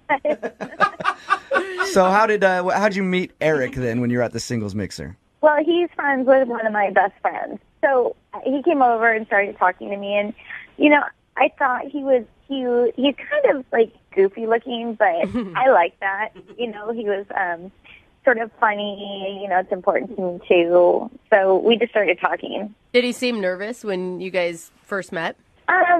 No. That night he seemed sort of comfortable, maybe because my friend was there, that he knows really well. Now, you called him goofy looking. Let me ask you a question about yourself. If you were to say between you two, would you say that you're hotter than him? Oh, I'm definitely the hot one. Okay. I'm just wondering, because normally girls who say that, they tend to be hot girls who kind of date down because they like a guy's personality, so I'm just wondering if that's you. Wait. Well, I think he's cute, and that's what's really important. Yeah. Exactly. You know how many times I get that? No, you guys don't understand. I think he's cute. For me, he's cute. For me. Yeah. That's sweet, though. But I do think he's cute, but I would say that most people would say, he's not traditionally handsome. Okay, so you guys obviously went out on a date after this thing, right? Or are you just calling about? Yeah. Okay, what'd you guys do? We went to go see the Christian church band, and, it was fun. He wasn't as sort of outgoing as he was when I first met him. Mm-hmm. He was, I don't know, maybe I would say almost a little bit boring, but a really good listener. Was there any, drinking involved at all? I don't know how... No, I mean, I didn't drink anything, and maybe he did before, but since I didn't, I guess he didn't. I don't know. Yeah, I guess what kind of Christian are you? Are you one where alcohol is an absolute sin, or do you have a couple drinks? Oh, I can have a couple drinks. I just didn't that night. I didn't know if you guys were loosening up or anything. Right, no, maybe we should have. Yeah. Was there a special moment that you guys shared, or, something that really stuck out about that evening? No, he was just a really good listener, and it was nice. It was nice. So why do you? Okay, Yeah. It doesn't sound like a rave review about your date so far. He's not attractive. Why do you want to call him for a second date update? Well, because I think that there's potential there. I feel like maybe he's just kind of shy, and so maybe this was the date where he's super shy, and then he can kind of go back to the guy that I thought was a little more fun that I met with my friend, Yeah. I would like to hang out with that guy again. All right, so you want to hang out with the guy before, but in your email, you said that he was not picking up on your signals that you were giving him at the end of the date. What do you mean by that? What happened was at the end of the night, he walked me to my door and sort of waited, and nothing happened. So then I pretended to drop my keys, Oh, classic. Is that your go-to move to let a guy know that you're kind of killing time so he can kiss you? I don't know, to be honest. I've never had to wait, but so he got them. But I guess he didn't get the clue because he just sort of was holding out my keys. And then I just said, maybe we should hang out again. And he was like, sure. And then he left. So did he give you a hug or anything? Yeah, he hugged me. And then lastly, I sent him a text. You sent him a text? Yeah, a couple of days later. I said, how's your week going? And then he replied, it's okay. And that's all he sent you? Whoa. Yeah. Did you say anything else after the it's okay text? Like, you try to hit him back? Did I? Yeah.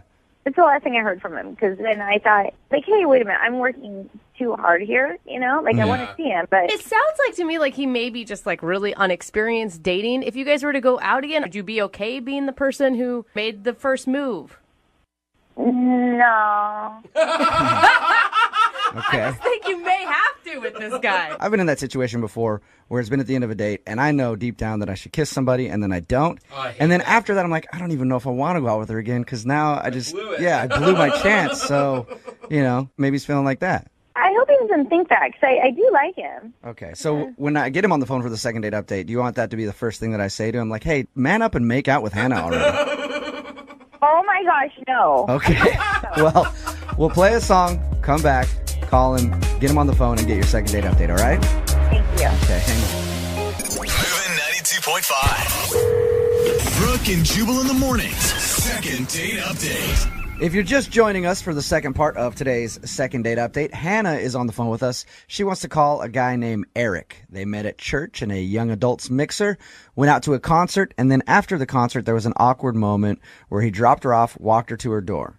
And she was putting out the signals that she wanted to kiss. Her signal was she dropped her keys in order to kill time in hopes that he would pick them up and then maybe kiss her. Instead, he picked them up and gave them to her and said, here's your keys. Have a good night. And she hasn't heard from him since, so we're about to get him on the phone. Hannah, I think the problem was that your signal to him was a little weak. I think next time, instead of dropping the keys, you just drop the pants. No question there. Oh, my gosh. Yeah, but there's no question. Oh, wow. No? Yeah. You want to try that out? Oh, my God. No. See, I think I wish women would be a little more blunt like that. And then I would be like, oh, okay, cool. She wants to kiss. Yeah. All right. Oh, my gosh. Well, I'm about to dial the phone number and get him on the phone and see what the reason is that he's not calling you back. Okay, thanks. I'm excited and nervous.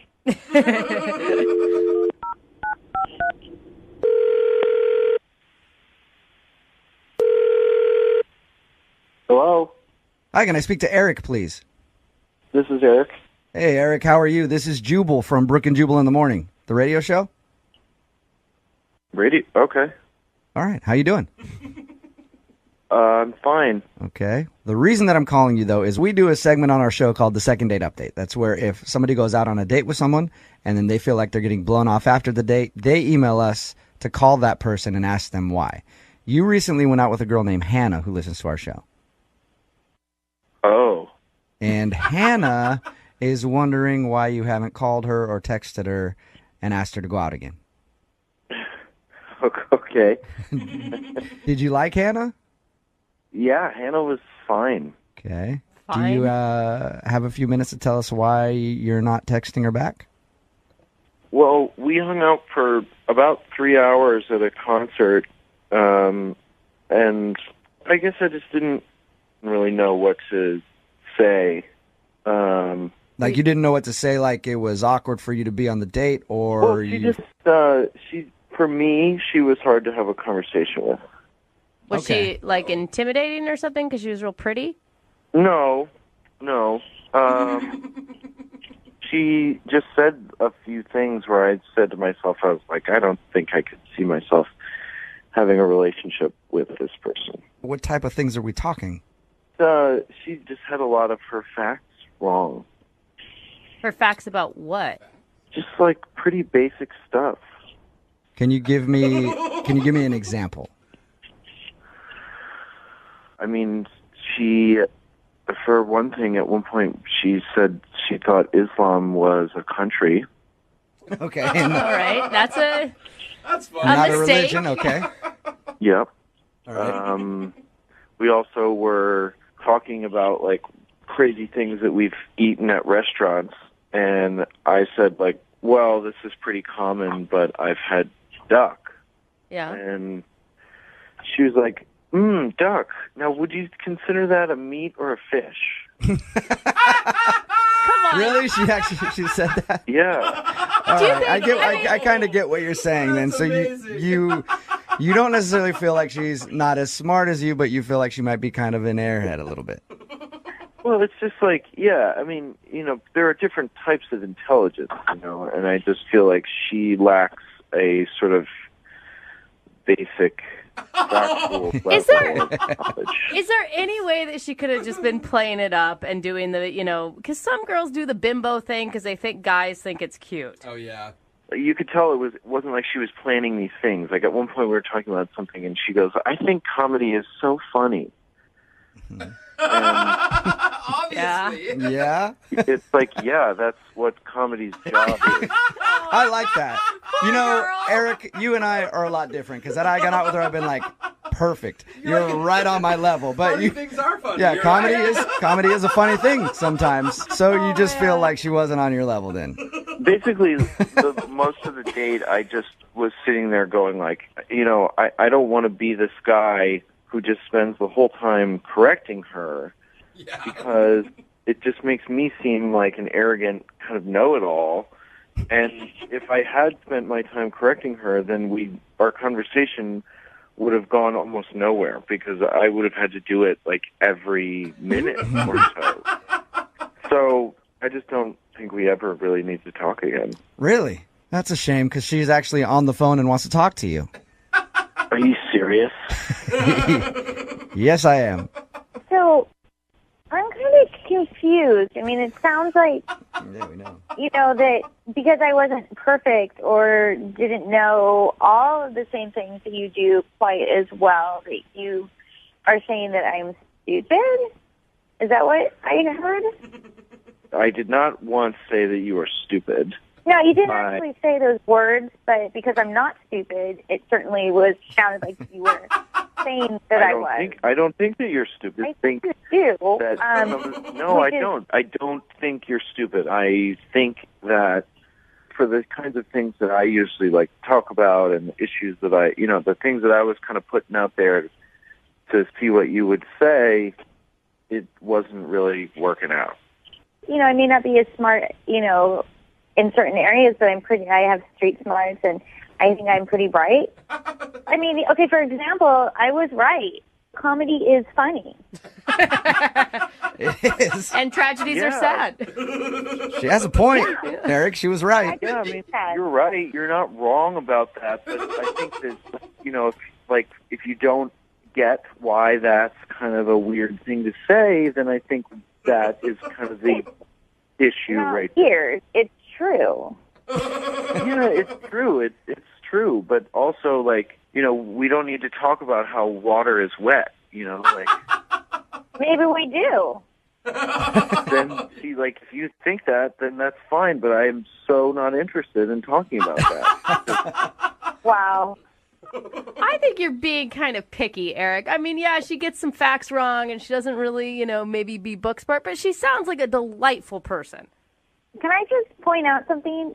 I thought, if you had fun with someone or you enjoy them and, if the person was extremely attractive, that was kind of, important, too. And I was willing to I was going to just sort of ignore that part. See that look? Whoa. Eric, do you think that you can ignore her not being on your level intelligence-wise if Hannah ignores the fact that you're not on her level hot-wise? Is what she's saying, I think. Yeah, I picked up on that. Oh, my God. I guess that brings me to my next point then. Would you guys like to go out on a second date? Eric, would you like to go out with Hannah again? I will pay for it. She'll ignore the fact that you're not as good looking as she is. No, I wouldn't. Come on, opposites attract. So you don't even want to go out with me again? I mean, I kind of was being really nice to you still, despite everything you were saying about me. I'm sort of shocked that you don't want to try to make it up to me, You weren't very nice. Yeah, well, I'm sorry, but that's the way okay, so, what do we do now? I see you, at one of the church events, and I see you and I go, hey, there's the guy that thinks I'm an idiot. Yeah, I guess. And then I'll be like, hey, there's the girl who thinks I'm ugly. Look at that. It actually is a perfect second date update. It worked out for both you guys. Now we're all on the same page. That is amazing how that actually worked out for them like that. Text in at 78592 says, I'll date her. She's right on my level. At least people know where they are, right? It's true. I mean, I guess you can't blame him too much if he just didn't feel like they connected on the intelligence level. You know, I mean, if you go out with somebody you feel like they're not as smart as you, maybe you don't want to go out with them again. Personally, I think it's a great thing. Yeah, I look for that. Yeah. It's the first thing I look for. It's hard for Jose to find, though. Someone below his smarts level. True. Remember, if you want a second date update, all you have to do is email the show, Brooke and Jubal at moving925.com. We will call the person who didn't call you back.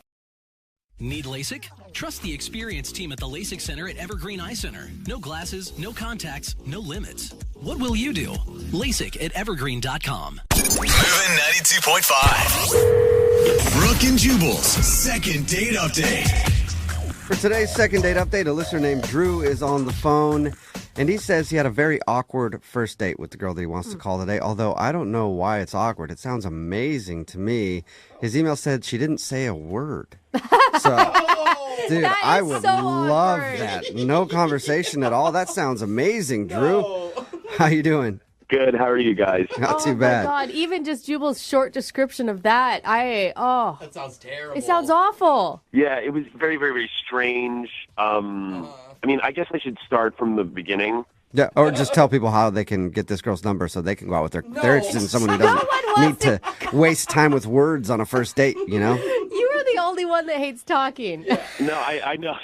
Well, it got built up to like such a big point, but so I started talking to this girl named Bonnie off of like an online dating site. Okay. And we're just like chatting, just, you know, like, how are you? Did you see this movie? Blah, blah, blah. Yeah, normal, like, run-of-the-mill. Yeah, just like a typical whatever. Okay. And then, like, after a few weeks, we're like, okay, maybe we should talk on the phone. And nothing changed from, like, transferring it over from text to talking. Well, that's great. Yeah, so we decided to meet each other in person. We're like, okay, we need to just do this. We need to see each other, whatever. Yeah, what took so long? Why were you waiting so long? I don't know. Like, we just kind of, like, you know, scheduling conflicts. I would be busy. She would be busy, you know. Okay, so you finally figured it out, and what did you do? Well, so we're like, you know, let's meet. And she texts me like an hour before we're supposed to meet up and says, oh my God, I'm so sorry. I double booked myself. I was supposed to do this thing for my job, and I'm sorry I can't meet up. I was like, okay, you know, like, no problem. So then we planned to hang out a couple of days later. And then she's like, oh, I'm so sorry. I'm sick. Wait, this is the second time she's bailed. Yeah. And I was like, you know, now it starts to sound kind of like a scam. Like, you know. Like she's just blowing you off and never actually wants to get together. Yeah, but then I'm like, if you want to blow me off, then just blow me off. Right, because she's investing a lot of time talking to you and texting with you. It's almost like you guys are in a relationship before you even went out on a date.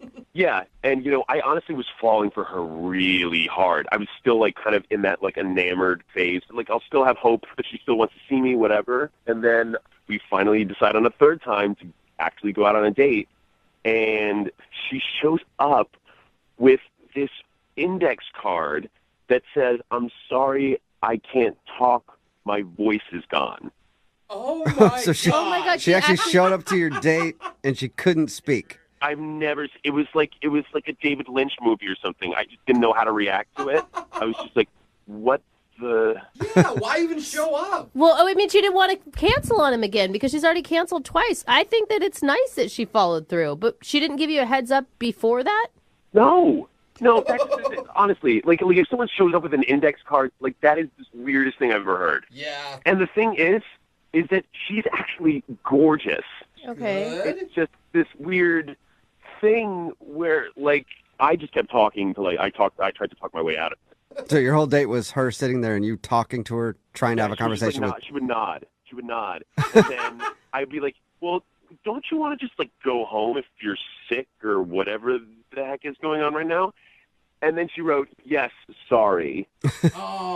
Okay. Well, I would think it's a good thing for you that she wanted you to know she was interested enough to still go on a date when she couldn't talk to you. Well, I mean, can't you just text me then? Why are we she- using index cards and wasting paper? Like, I don't Obviously, she already canceled on you twice. If she cancels on you a third time, then you're going to think that she's lying or she's catfishing you, and you're not going to ever talk to her again. Of course she had to go out on the date. I'm not saying that you shouldn't have gone on the date, but, like, it wasn't enjoyable. I was just literally just blabbing, like, just on and on and on and on. Okay. Well, I don't so get why it. do you want to call her for a second date then? Well, the reason that I want to call her is because I don't know if she's telling the truth or not. Oh, you think that the index card was a lie? Yeah. Oh. Why do you think it's a lie? Why do you think she didn't want to talk to you? I don't know. I don't know. I think that she might be, like, hiding something. I have no idea. When's the last time you heard, well, I don't know if you heard anything, but when's the last time you guys talked or typed, whatever you do? Not since the date. I haven't heard from her. So you guys went from talking every day to absolutely nothing. Yeah, I don't know. I mean, like, whatever is wrong with her voice obviously has affected her texting. It's affected her texting fingers, too. She can't even type to you. I just want to figure it out. I just want to know. Okay. Well, play a song, then come back and call her and get your second date update, all right? Thanks, guys. If she's talking. We'll Yeah, see. right? That would be kind of a bad part for us. We'll do it next. Hang on. Moving 92.5. Brooke and Jubal in the mornings. Second date update. If you're just joining us for today's second date update, Drew is on the phone, and I'm really pulling for Drew today because I think that he went out with wife material, for sure. Because he went out on a date with a girl, didn't say a word the whole time. That's not a good thing, man. Apparently, she had something. She was sick and she couldn't speak. So when she showed up to the date, she actually had an index card written on it that said, "Hey, I have no voice." And they sat there for a little while. He did all of the talking and then said, "If you're sick, you should go home." And she wrote on her little index card, "Yes." And then she went home, and he hasn't heard from her since. More than anything, though, he just wants answers because he feels like she was faking. Drew, are you ready to give her a call? Yeah, man. I'm just worried I'm being catfished somehow. Like, How are you being catfished when you've seen her in person? You guys have talked on the phone. Like, what is the catfish? She's suddenly going to have a man voice, and now that's even being considered catfish? I don't know. Maybe her twin sister is in jail and they have different voices and she's leaving. I have no idea. You really thought into jaded, man. You are super jaded. I feel like you need to take a break from internet dating. I don't know. That'd be kind of Well, I'm going to, but I need to, like, solve this case. I'm pulling for the twin sister in jail story. That would be awesome. That would be great for the show. really Yeah. cool. Yeah, see, I just want to know. I just want to know. Okay. Okay, are you Well, going to feel bad if she was actually sick? Maybe, but even if she really was sick, then she would have reached out to me. Yeah. I'm going to dial her phone number right now and see if we can figure it out for you, okay? All right, man. All right, here we go.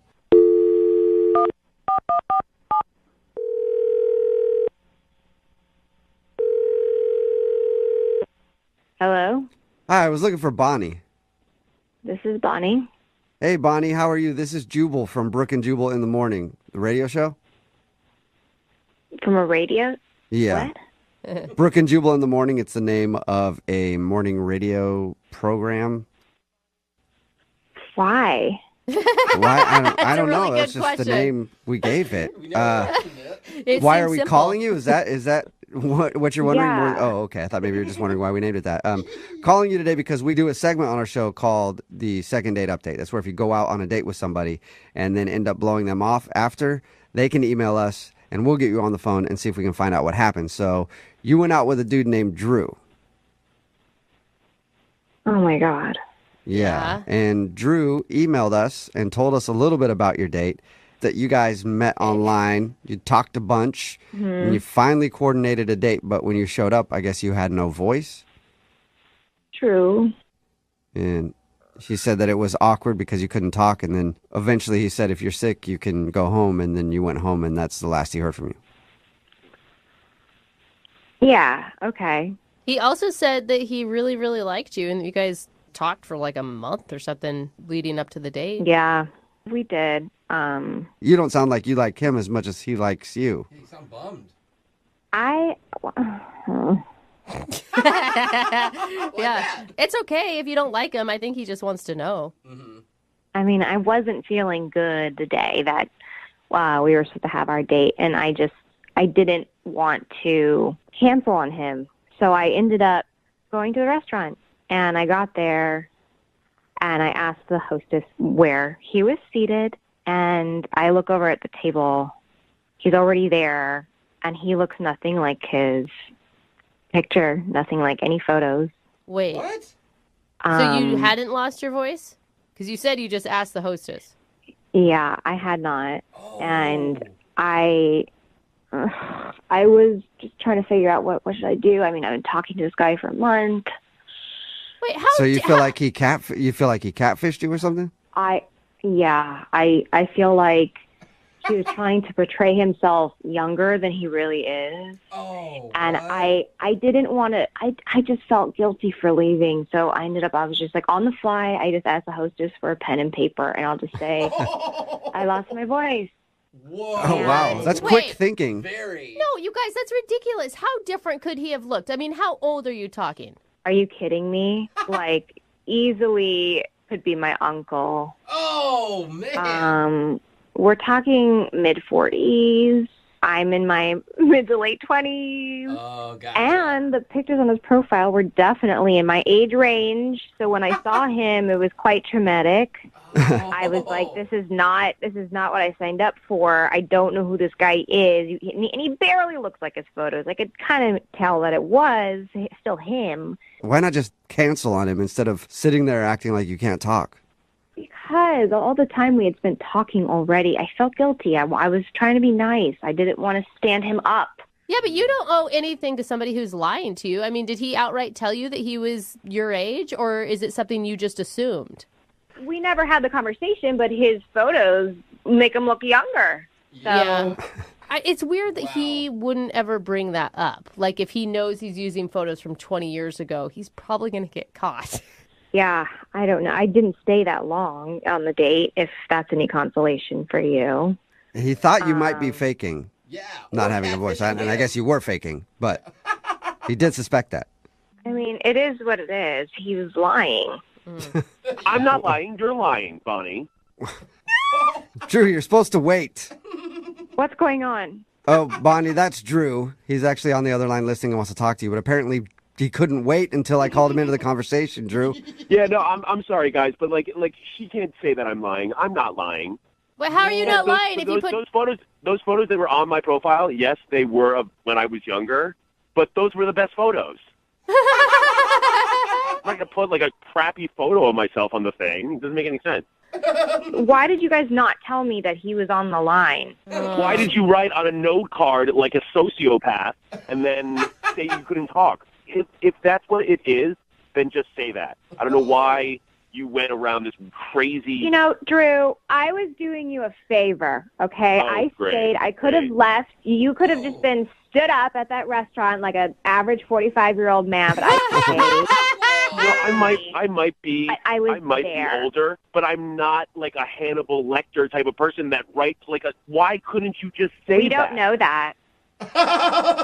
Drew, it is kind of weird that you brought up the whole point of how she was gorgeous in real life. Didn't you at any point think like, ooh, I better let her know that I'm significantly older than the photos that I used? Significantly. Yeah, just add it in again. Drew. Well, it does sound like you're just like fishing for younger women by tricking them online. No, I'm totally not doing that. What I'm doing is I'm taking the photos that I think best represent my personality. That's true. I'm going to paint a photo. I'm going to paint a photo for you. If you were to walk into a restaurant, blind date, and you were going to go meet a woman. Don't interrupt me. I'm not done. Don't interrupt me. I'm not done. Okay, let's have and you were her supposed moment. to see a woman, and then this woman ended up being 65 years old. What would you do? What if she looked old enough to be your mother? 65 you look years old enough to be an uncle First of all, you're being mine. hyperbolic. Okay. Oh, big words. Or do you even know that? Do you know what I'm not a f***ing idiot. Yeah, I know exactly what you're talking you're about. not an idiot because you sound like a raving lunatic. That would actually go to a hostess and ask for a pen and paper and then write that like, sorry, I can't talk. Are you, like, I'm the lunatic, Drew. You're the one who called me on the radio, you idiot. What else? What else do you have to do? You moron! Oh my God, both of you! I had called you, texted you, reached out, and you just thought you could just like do whatever the hell you want. And by the I will. greaterness of your voice, Yeah. I know that you feel like you're a very entitled person now. Drew, It's Drew, really just annoying. settle it. Drew, how old are you? How old are you, Drew? I'm not telling you. Oh, that means you are really old. Well, I sound a lot younger than you do, sweetheart. Oh, I think we have our answer here, Drew. I think you know why. I don't think we have our answer because you two sound like there's a lot of passion, and I would love to see you guys go out on a second date. Bonnie, would you like a second date with Drew? We'll pay for it. Why? Why not? Why? Don't you want an older Just man? Why? Wait, now you're just mocking her? Yeah. He has That is exactly what I'm doing. nothing better to do. So you're actually 12, is what I'm hearing, Drew. Older, but he's not as mature. I'm happy to do Drew a solid, and I can set him up with one of my mother's friends. Okay, Bonnie, thank you for your time. Drew, I'm sorry you didn't get your second date, but maybe update your photos online. Maybe that will help. Shut up, ass. Why don't you update your photos? So you look so ugly. I've tried, but there's nothing that can really help that. Maybe I can borrow your photos. Brooke and Jubal in the morning. Text in at 78592 that says that Drew sounds pretentious. He is pretentious because he's older. Yeah. You get a little more pretentious when you get older. True, you get that money. You get that good 401k. You missed today's second date update. This dude, Drew, wanted to call a girl named Bonnie. They met online and they talked for about a month, and then they agreed to see each other in person. And when she finally showed up for their date, she had an index card that said, "Sorry, I lost my voice." And she couldn't talk, so the date was cut short. He was suspicious and thought maybe she was faking, so we called, and she admitted that she was actually faking it to get out of the date because she said he looked 20 years older than his pictures online. That was so creative on the fly. But listen, he never denied that he was 20 years older than his pictures. Yeah, he didn't want to tell us. Seems like that means he's 30 years older than his pictures to me. He just said they were good pictures of him. Uh-huh.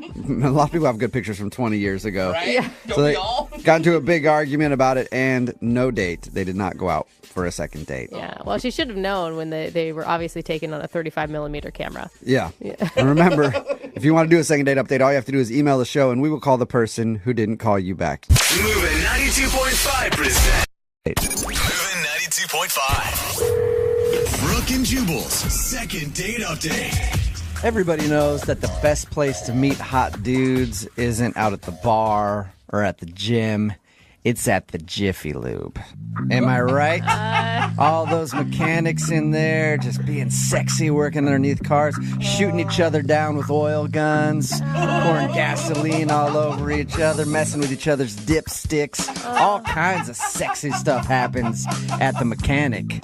Vicky's on the phone right now, and that's apparently where she met the guy that she wants to call today. He was working on her car. And now he wants to work on something else. Okay. Yeah. What's up, Vicky? How you doing? Hey, how are you doing? All Good. right. Did I paint an accurate picture of what was going on? Where you were getting your car worked on? Not exactly. Okay. Tell us a little bit about how you met this guy. It said in your email that he was a mechanic working on your car or something? Yeah, my car was really giving me a lot of trouble, and I took it into a mechanic, and it ended up needing a lot more work than I had hoped.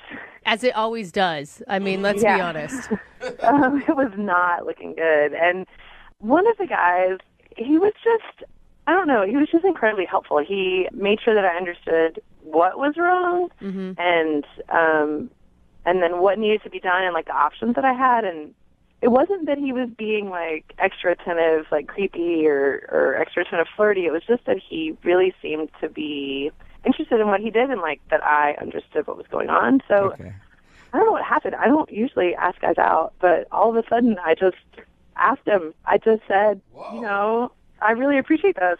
You're so sweet. Would you like to have a drink sometime? That's cool. What's his name, by the way? His name's Chris. Sorry. Chris. I can't that's believe okay. that I just wondered you hadn't said his name yet, so I was wondering. I can't believe that fantasy actually worked out for you. I mean, there's always the image of, like, the hot guy mechanic in the uniform with the oil and all of that, but usually I end up with, like, some 65-year-old overweight, half-balding man. Well, there were a lot of that type around there, but thankfully he was not one of them. He was very sweet. Yet. He's not one yet. Yeah, He's that's just not a good old point. enough. Give him a little more time in the shop, and he'll get to that point. So you guys went out. What did you do for your date? We just went out for a drink. I thought, keep it simple. So we drove ourselves. We met at a bar. I really just wanted to get to know him a little better because, there's only so much you can get to know while somebody's working on your car. Right.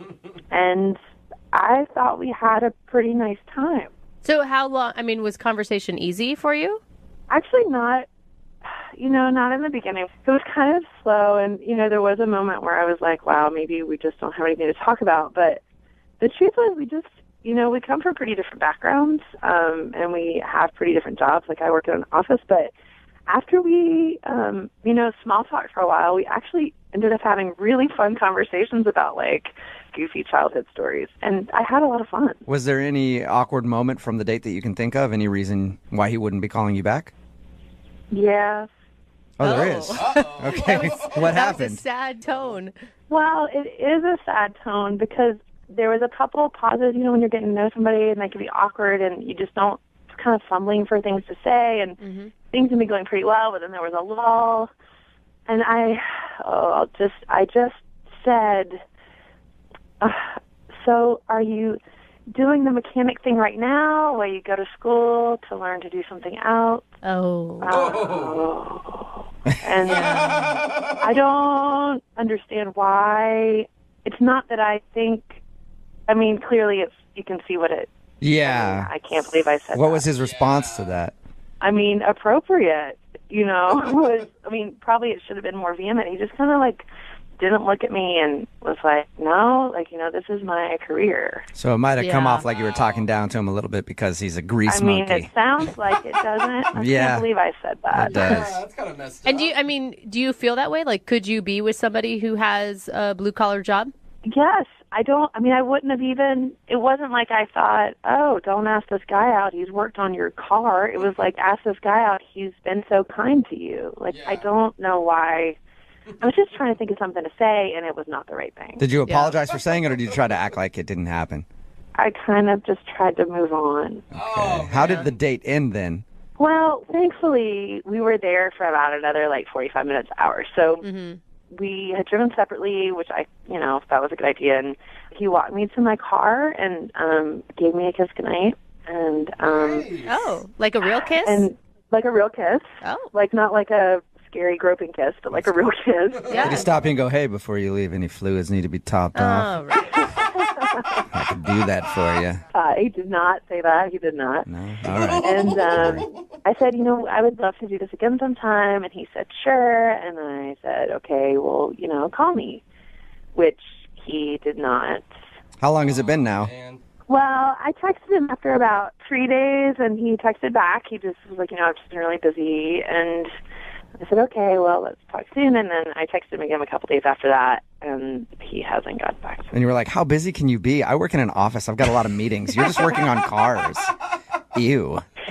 Yeah, I did not say that to him as considering what I had already said to him. Right. That kind of sucks. So you haven't heard anything from him, though, since your last text? No, I haven't. But I definitely had the feeling like this is worth having another date, some more time together. All right. Well, we'll play a song, come back, call him, and get your second date update, okay? Okay. All right, hang on. Moving 92.5. Brooke and Jubal in the mornings. Second date update. If you're just tuning in for the second part of today's second date update, a girl named Vicky is on the phone, and she wants to call a guy who lubed her up on the first date. Oh, my gosh. Jubal, do not say that. You can't Her even... car, that is. Well, I guess I don't really know exactly what she had done on her car, but he was her mechanic, and she actually asked him out. Jeez. They went out to a bar for some drinks. She thought everything went cool, but now he's not calling her back. The one thing that she can think of that might have screwed everything up was when they were talking. She said, hey, so is the mechanic thing just something you're doing to put yourself through school? And he was like, no, this is my career. And she thinks she might have sounded a little judgy, but we're not sure because they still hung out for over an hour after that. And she even ended the date with a kiss. All right, Vicky, you ready to give him a call? I am. Okay. And you didn't add into your conversation after, kind of putting down his career choice, anything about how many degrees you have and how great college was. I did not. Okay. You should have just rubbed it in. Yeah, making sure. I think it was great, but college isn't for everybody, and that's okay. That's true. I didn't go to college, and look how well I've done. Yeah. Yeah, really. Maybe you're being It's actually facetious, true. but I think yes. We're doing No, great. I'm terrible at my job. Really bad. I should have learned a little more. Okay, here we go.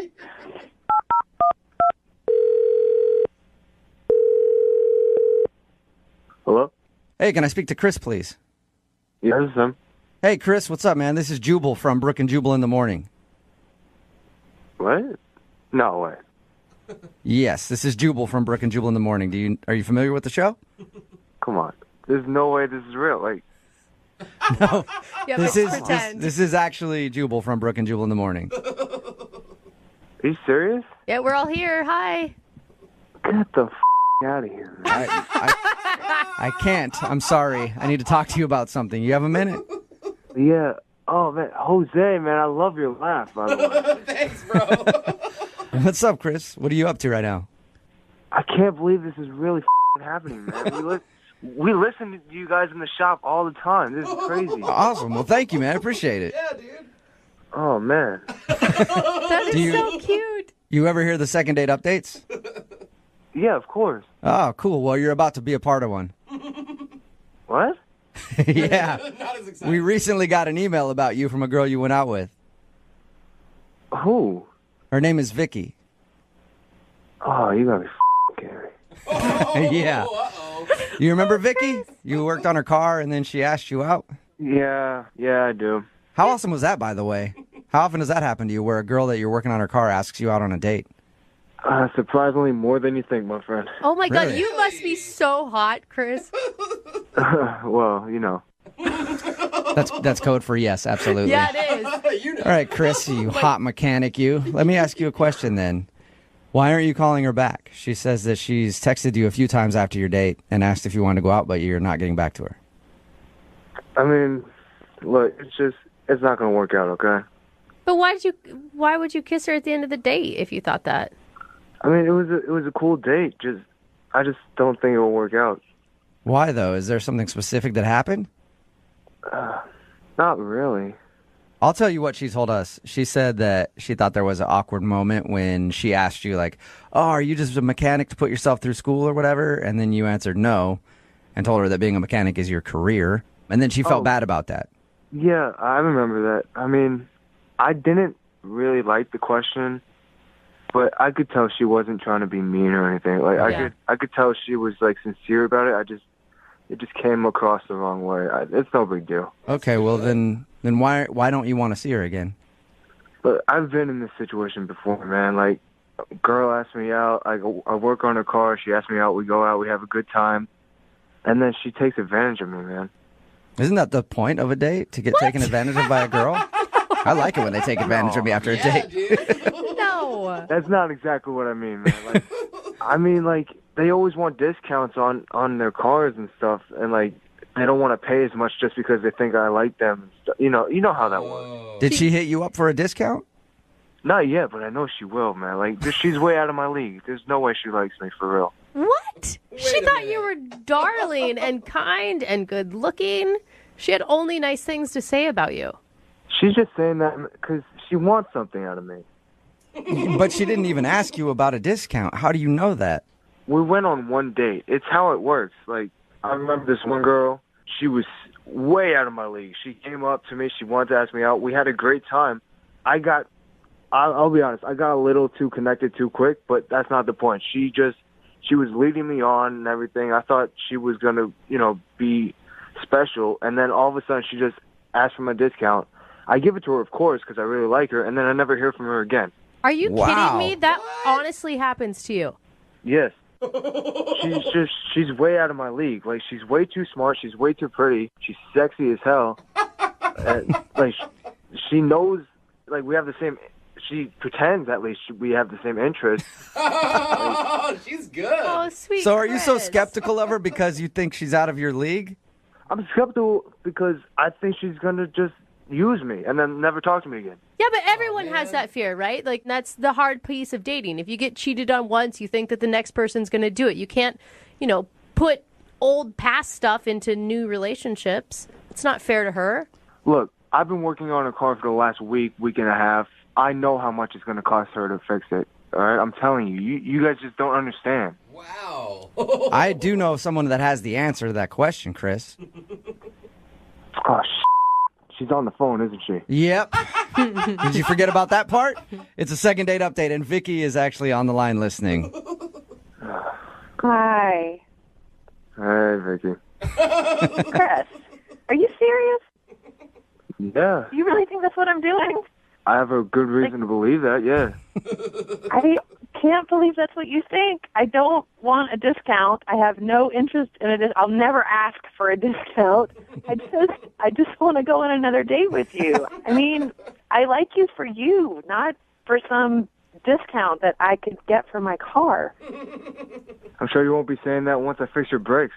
Chris, give her a break. Yeah, I mean, I can't believe that you even think that. Nothing in what we talked about showed that I was anything like that kind of person. I'm not. I just want to go on one more date with you to get to know you a little bit better. It has nothing to do with my car. So you're telling me you, a girl with a degree and everything who passed all these, tests and everything like that, you want to go out with a guy like me, a guy who works on cars all day and doesn't have much of an education? Yes. that is what I'm telling you. That I did not ask you out because you were or were not a mechanic, just because you were really kind to me, and I thought it might be nice to get to know you better. I don't know, Vicky. I mean, you're telling me all this now, and it sounds great, but once I finish your car and you're asking me for the 20% discount on your brakes and your wheel and all that, it's just... Oh, my gosh. You know what? How about you finish the car, I pay for the car, we're done with the whole car situation, and then we go out again. Yeah, that's great, but, do you have another car that you need work on? Oh, my God. Come on, Chris. Hey, Chris. No, Chris, I only have one car. Are you willing to go out with somebody that only has one car? Chris, would you go on a second date with Vicky? We'll pay for it. Come on, man. Just one more date. If you say no, this will be the only dumb thing that you do. Vicky, you're telling the truth. You really like me for me. Yes. Yes, I like you for you enough to go on the radio and say, can we please go on another date? Yeah, I doubt she'd put all this effort in just to get a little bit of a discount on her car work, Chris. I mean, are you kidding? I had a really nice time. I really enjoyed spending time with you. I thought, gosh, this is so nice. Maybe we should do this again. I didn't think, gosh, this is so nice. We should do this again so I can get something for my car. I mean, who knows? I don't know. It's just a second date, but I would really like to go on one so we can hang out some more. I mean, I had a good time too, but that's why I'm so skeptical. Well, life is risky, Chris. Come on. Yeah.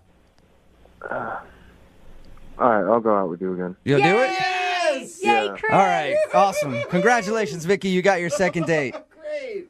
Thank you. Oh, my You're God. welcome. I love this second date. I'm already planning your guys' marriage in my head. Hey, Chris. Whoa, okay, hold on. Oh, you're so cute. Hey, Chris, thank you for your time. Yeah, man, no problem. Yeah, now that I got you on the phone, Chris, I got this rattling when I steer in my car. Think we can get that done? All right, man, I got you. Brooke and Jubal in the morning. What do you mean? This show still continuing to give people hope in humanity. It's Brooke and Jubal in the morning. Talking about today's second date update. Just got a text in at 78592 says, there's still hope that there's good people out there. Yes. I get discouraged by the often unsuccessful second date updates, but this one gave me hope. If you missed it, this girl Vicky wanted to call a guy named Chris. They went out on a date, had a good time and everything. We got him on the phone to find out why he wasn't calling her back. She's a very smart, successful, college-educated woman. He's a mechanic who has low self-confidence. Oh, my God. Basically, Horrible just to sum it up. self-esteem. And he was like, oh, she's way too good for me, and I'm just a mechanic, and she's only using me so she can get a discount on some brakes or something. And somebody texted in at 78592, said, my husband is a mechanic, and yes, that stuff really happens. People just try to use him for discounts on car work. Sure. At the end of the second date Crazy. update, they did agree to go out again because she promised him that she actually likes him for him and not the fact that he might be able to give her 10% on 10% off on some brake. She had to work. beg him. Beg him to go out with her again. Somebody else texted in at 78592 said, Chris reminds me of Stan from A Streetcar Named Desire. Oh, my It's gosh. a little too deep for the second date update. Or if you want to do a second date update, all you have to do is email the show, and we will call the person who didn't call you back. Seattle station for Actually be a good way to meet women, but now that I think about it, trying on their clothes is probably a good way to meet a woman. What? Oh my And god. that's exactly how Aaron met the girl he wants to call today. At least that's what his email says. What's up, Aaron? How are you? Hey, how's it going, guys? Pretty Hold on. good. Are you wearing a dress right now? I'm Yeah. picturing you like creeping into her closet and putting her clothes on. No, it was an honest mistake. What? How?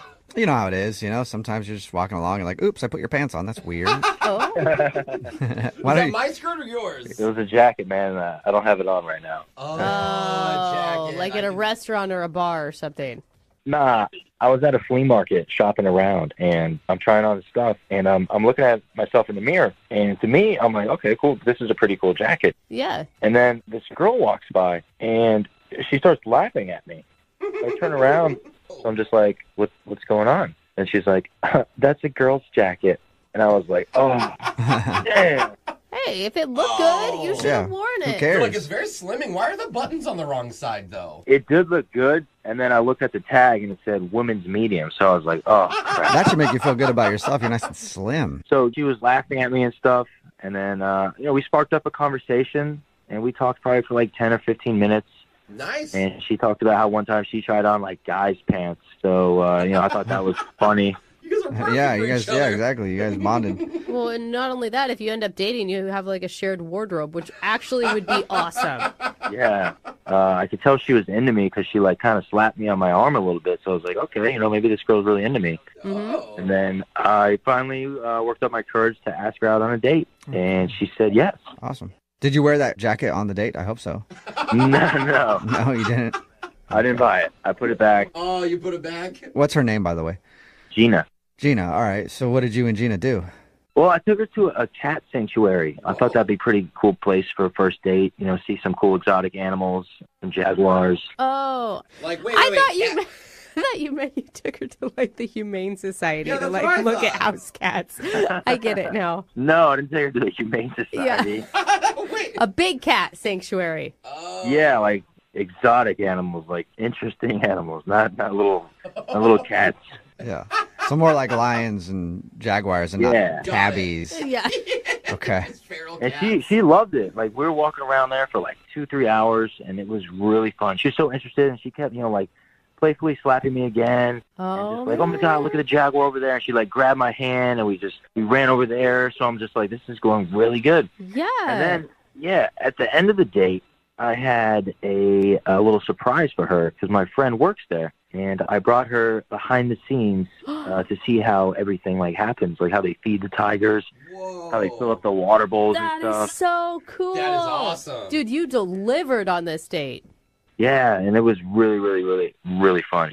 And the coolest part to me was like when we saw 2 lions, and the male lion was like catcalling the female lion. To like, hey, come on over. It's like time to get down. And I was just like, yo, that's so awesome and so cool. Okay, you didn't get pervy about it, did you? I mean, I pointed it out. I was just like, yo, look, those lions are about to make love. And she laughed. Make love? Did you say make love? Well, I didn't want to seem like a pervert. I didn't want to be like, yo, those lions are about to have sex, Yeah, that's probably a funny way to put it. Make love? That is so funny. I feel like there's like a romantic I don't know setting. why it's so funny to me, but it's It really is. funny. I would have used the word hump, but that's just me personally. Well, it was Lion King Part 3, Okay. Okay. So, I mean, did she seem to like all that?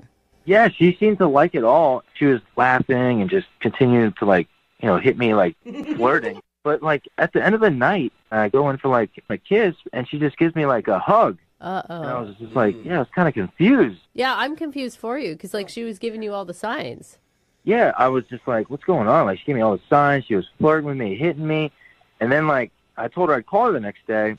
So I called her, and I didn't get anything. So I texted her the next day, and then she claimed she was out of town. And I was just like, okay, I mean, maybe she could be out of town. And then, like, a couple days goes by again. I text her, nothing. And then she's just like, oh, I lost my phone. I had to get, like, a new number. And I'm just like, wow. Like, man, what is going on? I feel like she's just, like, kind of blowing me off. Yeah. Yeah. Sounds like excuses for sure. Like, I'm really confused. Like, I thought the date was a wonderful day. Like, I had such a great time, and she seemed like she did too. And I'm just really confused. Maybe she's into lions now. Maybe she saw what they did and was like, it's weird. I'm in a weird spot. I don't want to date a human man anymore. I hope not. We'll play a song and then come back and call her right after this and get your second date update, okay? Okay, thanks. All right, hang on.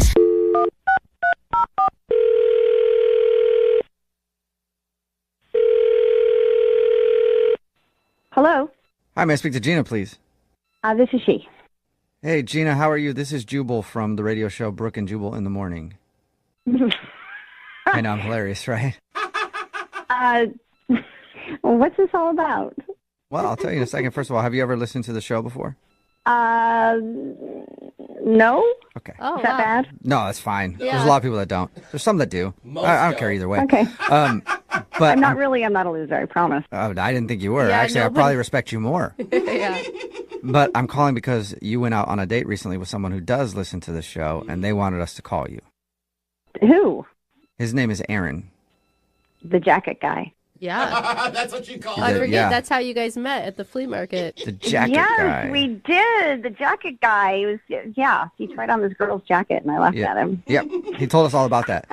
Yeah, he did. It sounds like you laugh a lot. He emailed us because we do a segment on our show called the Second Date Update. That's where if you go out on a date with somebody and then end up not calling them back after, they can email us to get you on the phone and ask what happened. So Aaron told us about how he met you. He told us about your first date. And then he also told us that you're not responding to his phone calls or text messages now. He told you about our date. Yeah. And it sounded awesome from his description, like super organic and easy to be around each other. And then he like hooked it up so you could go behind the scenes of the big cat sanctuary. Oh, it was an awesome date. It was. I will not lie, because I love big cats, and Yeah. they had jaguars and lynx and tigers and these lions. Right. He told us all that. He said you guys had a good time and said he thought that you were really, really into it. So if you were and you liked the date and you liked him, why not call him back? He was really nice. And I'm flirty and fun, and So I'm sorry to interrupt you, but were you just not into him? Maybe not attracted to him? Because when people describe other people as nice, it's usually not in a sexy way. Yeah, it's like a friend. Yeah. No, he was nice and he was cute and he did there's nothing that he did wrong. I mean, honestly, he was as polite as they could be. He even said something about the lions making love. I don't know, but it was like what I thought was really polite. I was like, making love? Don't they like mate? Right. I So went if it was all good though, why don't you want to go out with him again? I should call him or text him, and I haven't, and I feel really bad about it. Are you in a relationship? Well, that's a difficult question. The night after we went to the sanctuary, I looked up his friend that brought us to the sanctuary, right? I looked the guy up on Facebook just to thank him. Just, thank you so much. We had a great time. It was great to meet you.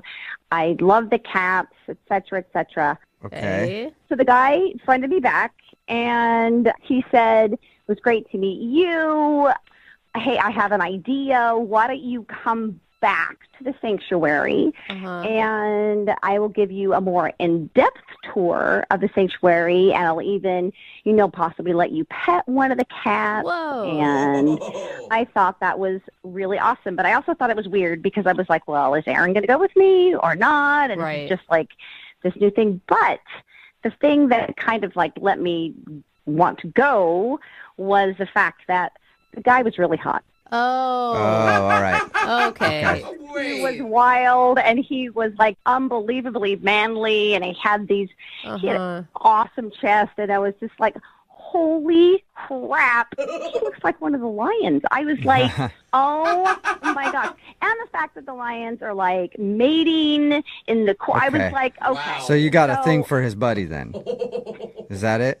Yes. And I'm guessing you went back to the cat sanctuary for your intimate tour. I did, and we totally hooked up in the animal sanctuary. What? Oh my god! Oh my Wow. god! I know, it's so bad. I was just so naughty. We were pushed up against the lion's fence. Wow. It was one of those experiences that were like top 2 of all time. Sounds like your date with that gosh. dude went off a lot better than your date with Aaron to the cat sanctuary. They were just different. You know what I mean? It's like, Aaron's the kind of kid that like well, you're really nice, and I could take you home to my mom. And she So was you don't want a nice guy. You want to throw me up against a lion cage type of guy. yes, because that's exciting. Well, something else that may or may not be exciting for you to know, Gina, is that Aaron is actually on the phone and wants to talk to you. Are you kidding me right now, Gina? Oh my God, Aaron, is that you? I take you on that date, and that's what you do? Like, what is wrong with you? Look, you have to understand is that, you're the nicest guy, and you're super cute, and you were so fun, and everything else. And I have to thank you. I mean, it's like you should actually feel pretty good about thank you by all of doing this the because zookeeper. How did this even happen?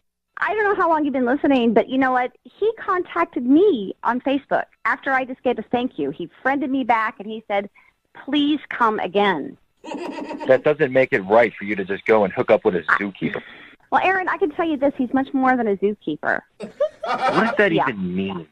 Basically, for me, he's like the king of the lions. I mean, he is unbelievably awesome and a great lover, and he's funny. And it's just like, you know what? I should have texted you back, and I should have told you. I said, my bad on that. Yeah. Right? So what are you, like, dating him right now or something? You're just going to date the lion zookeeper?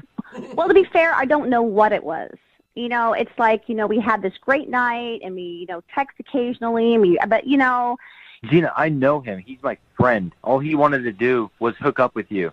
That is not true. That is not true, Aaron. He doesn't want to date. No, it's not, because I know I've known him for years. Gina, do you know how many girls he's hooked up with against the lion cage? He's so many girls there. Aaron, but you know what? I'm going to be his last. Well, okay. Oh, wow. All right. Okay. So, Gina, you feel like you're the one that's going to get him to stop his wild ways. I don't even know. But is that what you feel like, Gina? Yes, I am, because we really Not hit it a off. chance. There was a spark. Okay, well, both of you, I think, are being a little out of control here. Erin, she's free to date who she wants to date. She didn't even kiss you.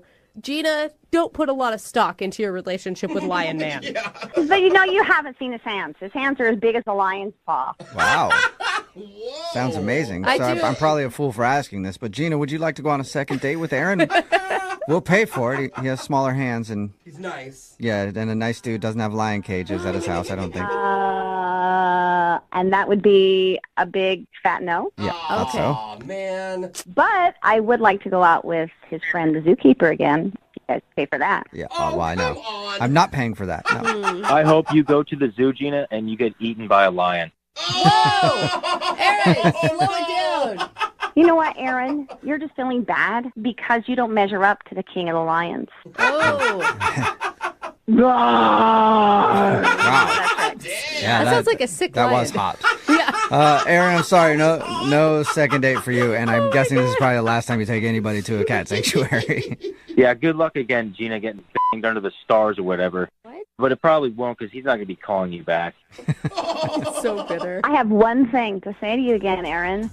We gotta end this. Brooke and Jubal in the morning. Like that. Why'd you say that? Did I just say that? That's a weird comment. Yeah, we're I gonna guess it'll make more sense when I explain to you where the guy who's on the phone for a second date update today met the girl that he wants to call. They met while giving blood. That's probably a better way to say it than just vats of blood. Yeah. Sorry, I was being unclear. I thought we were actually going to talk to some vampires. No. His name is Miles. Miles, how you doing? Hey, what's up, guys? How's it going? Not much. Thank you for your email. So it says that you met the girl you want to call while donating blood? Yeah. Basically, I like to donate blood to my local hospital and stuff. Okay. Was she a nurse, and every time she'd go to poke you with the needle, you'd play like, ooh, stop it, you silly. Yeah, I wish, man. But God, what is with all the nurse fantasies? Always, you guys. You're not supposed to poke me. Silly. The nurse was probably a 300-pound, 62-year-old woman. For all Even you guys better. know. Oh, man, way to really fulfill that fantasy. All right, sorry we got sidetracked again, Miles. All right. Tell us about the girl that you met. her name's Emily, and she was also donating blood, which was kind of cool. You know? I could see how that'd be an easy conversation starter. Yeah, she was really hot, like nice hazel eyes and nice brown hair, and she was really cute. So I was like, you know, I did my little Mac thing, you know. I was just like, hey, so you're donating blood? You know. Hey, so Wow. So looks like you're donating some blood. That It's a is- good place to do that. Seems like you're a smart gal. that is a Mac line if I've Showed ever up heard one. to the right venue for that. Did you lay some sweet lines down on her like that, Miles? Yeah, well, kind of. You know, I mean, I saw her and she looked really nervous, and I was wondering why. And apparently, it was her first time donating blood. So, you know, I wanted to smooth out with her. So I wanted to calm her down. You know, because I'm a blood donating vet. You know, I've been doing it for like years. Okay. I feel like you should have a badge for that. Yeah. Yeah, but I calmed the nerves down. I just told her ins and outs, like it's pretty clean and all that stuff. And that's when we started like clicking, and that's when we started talking. And it was really going good. So I was like, hey, afterwards, if you want, maybe we could like grab a cup of coffee, you know? Okay. And we did. It was pretty cool.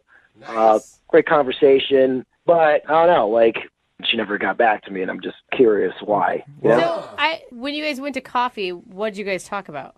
I mean, I was kind of loopy, all right? Like, I'll be honest, like, when I get blood drawn out of me, I'm just really like, ugh, you know? Like, I was kind of airy and stuff. All right, So is that why you enjoy giving blood so much? You're like a zombie, I guess, is what it sounds like. So I don't know if it's like maybe I wasn't 100% aware, you know what I'm saying? Okay. So I'm kind of worried about that. If you knew you were going to be woozy and kind of an idiot after you gave blood, why did you ask her to coffee to begin with? Think about it. Like, you just met somebody donating blood, and he was like, hey, let me get your number. I mean, what's the success rate of getting called back, you know? So I figured, let me just try to sell myself to her, you know what I'm saying? Okay, Yeah. and so do you feel like you just didn't sell yourself well, and that's why she's not calling you? No, I think I did. I mean, like, she told me to call her back. She was like, yeah, she was really positive. She showed me positive vibes. She showed me positive stuff. I mean, she said definitely call me so we could go out in a real day. She said that. So you guys went out for half an hour, had coffee. It was just normal, and she said call me, and now she's not responding to anything. Well, all right. So I've been thinking about it since then, and this is the only thing I could think of that probably was, like, a trigger or something. Okay. I was talking about, like, donating blood, right, and how, like, cool it is and stuff, and how, like, it's great, it's positive. But I also told her how, like, I think it's really cool, like, when you donate blood, how, like, you're watching the blood go through, like, the tubes and stuff. Uh-huh. Like, it's kind of surreal. Like, you kind of look like you feel like a cyborg or something. Like, like the blood to the machine and, like... Whoa! And, like, Is it weird that I kind of get that? I'm like, yeah, I don't know. When I donate blood, I think the same thing. Like, whoa, that was in my body, and now it's not, and it's going to go into somebody else's body, and that's crazy. All right, you're both weird. Yeah, exactly. I mean, that's what I'm saying. I mean, I kind of feel like an android, I think life-giving figure, you know? But it seems like she felt the opposite. Like, she kind of cringed when I brought that up. Like, ew, really? Like, if I'm some type of weird vampire dude or some stuff like that. I don't know. So maybe you creeped her out by saying how much you like watching the blood come out of your body. I mean, when you phrase it like that. And how many times have you tried to call her since your little date? Just twice. I tried contacting her. Once by calling, and then I just sent her a text, and then I stopped. It's been over a week. Do you think maybe she could have donated all the blood in her body and Yeah, that's it, Jubal. That's like good. they took too much and she's not with us anymore? Oh, that'd be sad. They just they literally dehydrated Yeah. her.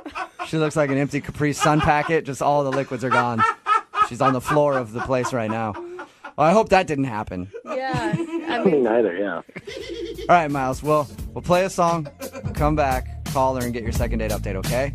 All right, man, thanks. Yeah, hang on. Moving 92.5. Brooke and Jubal in the mornings. Second date update. Coming soon to a theater near you.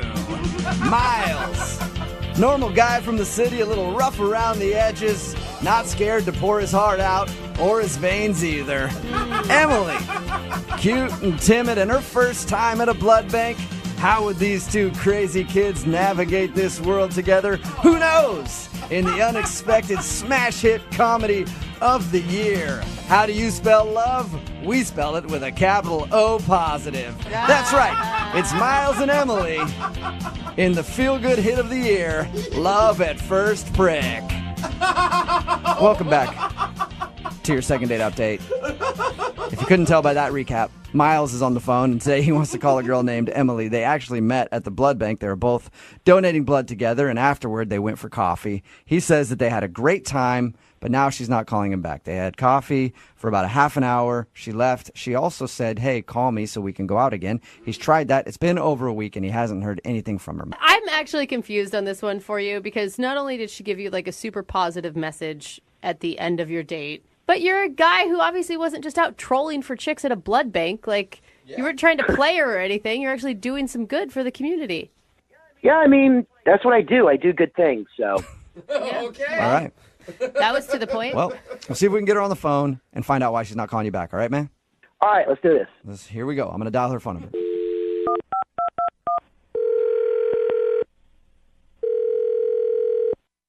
Hello?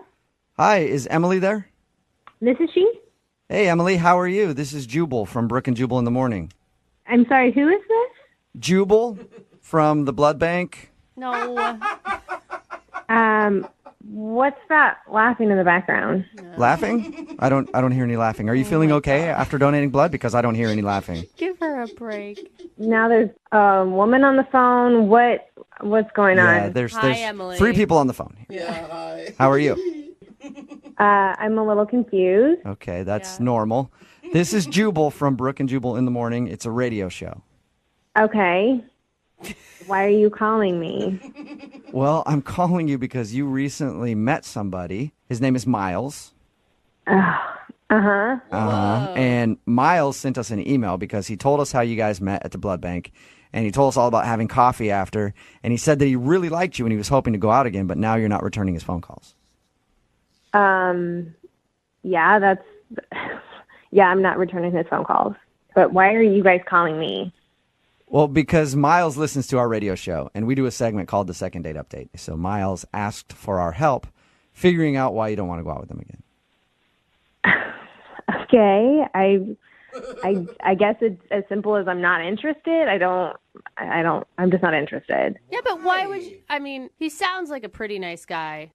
Well, okay, honestly, like he was nice when we first interacted before we gave blood, but it just went downhill from there, and so I'm just not interested. He's just not the guy for me. How you say it went downhill? How did it go downhill? Because according to him, everything was fine.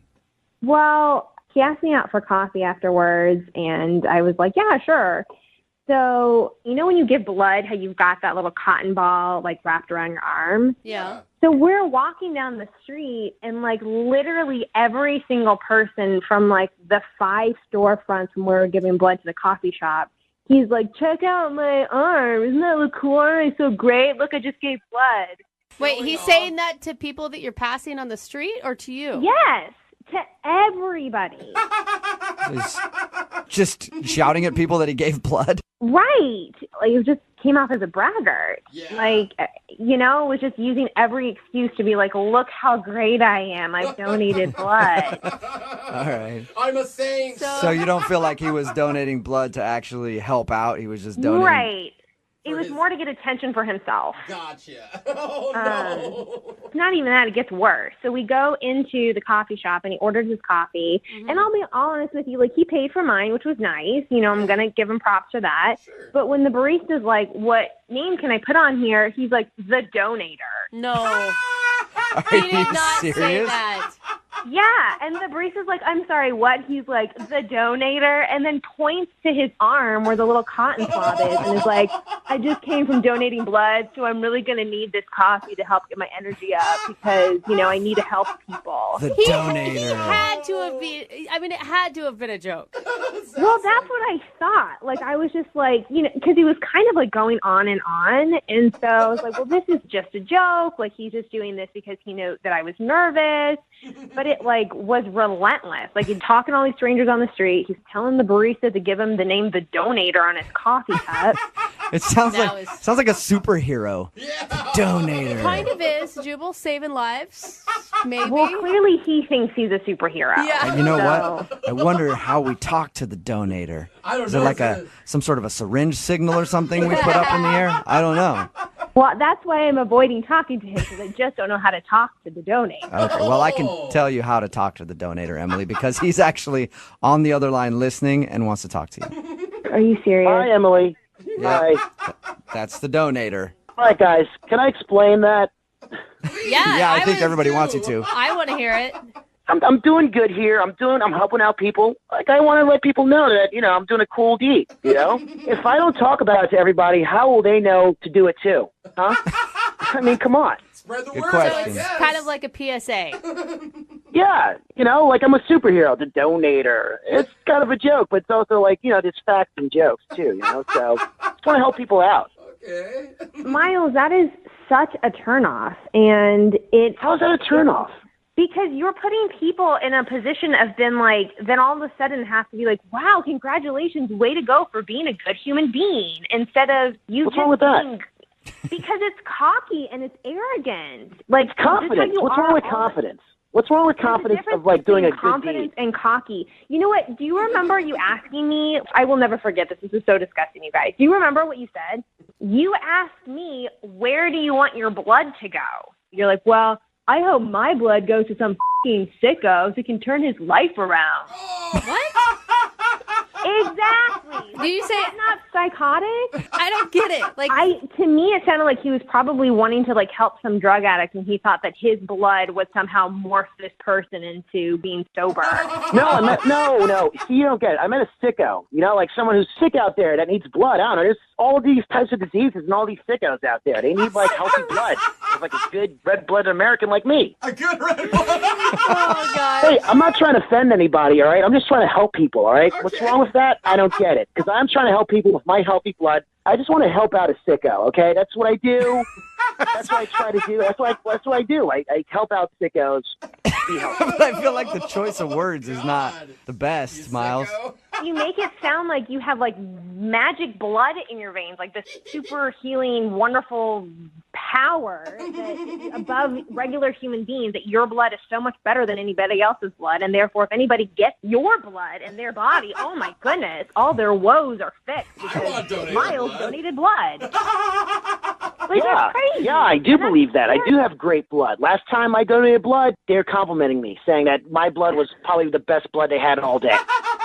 Do they actually say? I haven't been able to donate blood because I've had tattoos, but I think so. Do they compliment your blood? If you have a universal blood type, it can go to help a lot of different people. That's what he said. My red blood cells were through the roof. My white blood cells are amazing. So I just want to help out sickos out there, okay? People need good blood cells. Emily, I gotta say, there's something kind of lovable about Miles. Really? I mean, if why you don't guys you go out with him? Well, I don't want to go out with him. I could see where the blood thing got a little obnoxious. But if you guys had met under different circumstances where he wasn't praising himself the entire time, do you think that you would have still been attracted to him? I mean, is he even capable of not praising himself the whole time? I mean, we had this great interaction up top before we gave blood, and then it just all went downhill. And even talking to him now, it's still all about him. And it's been 5 minutes of knowing this guy. I think it's a lot about sickos too, personally. But hey, it's not just about me, Emily. It's also about you. You should take pride in your blood. Your blood is good. It's healthy.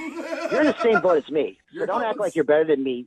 I'm not saying that I'm better than you, but I don't need to brag. You just do a good deed because that is the reward in itself. Wait. This is your first time donating blood, right? It's your first time donating blood? I've donated blood over 12 times. Whoa. Miles, that's crazy, man. That's awesome. You know what, Miles? You are so right. You are just phenomenal and amazing, and you only deserve the best blood to be in a woman that you're choosing to date. And I just don't have that because I've only donated one time. I'm not a 12-time donator. You're not worthy. Yeah. So I'm just not, I don't think I'm the girl for you. I don't think I'm good enough for you. Well, Emily, let's get an official answer on that because I have to ask this question first. Emily, would you like to go out on a second date with Miles? We will pay for it. I just think I'm not good enough for him. So I think I'm going to have to pass.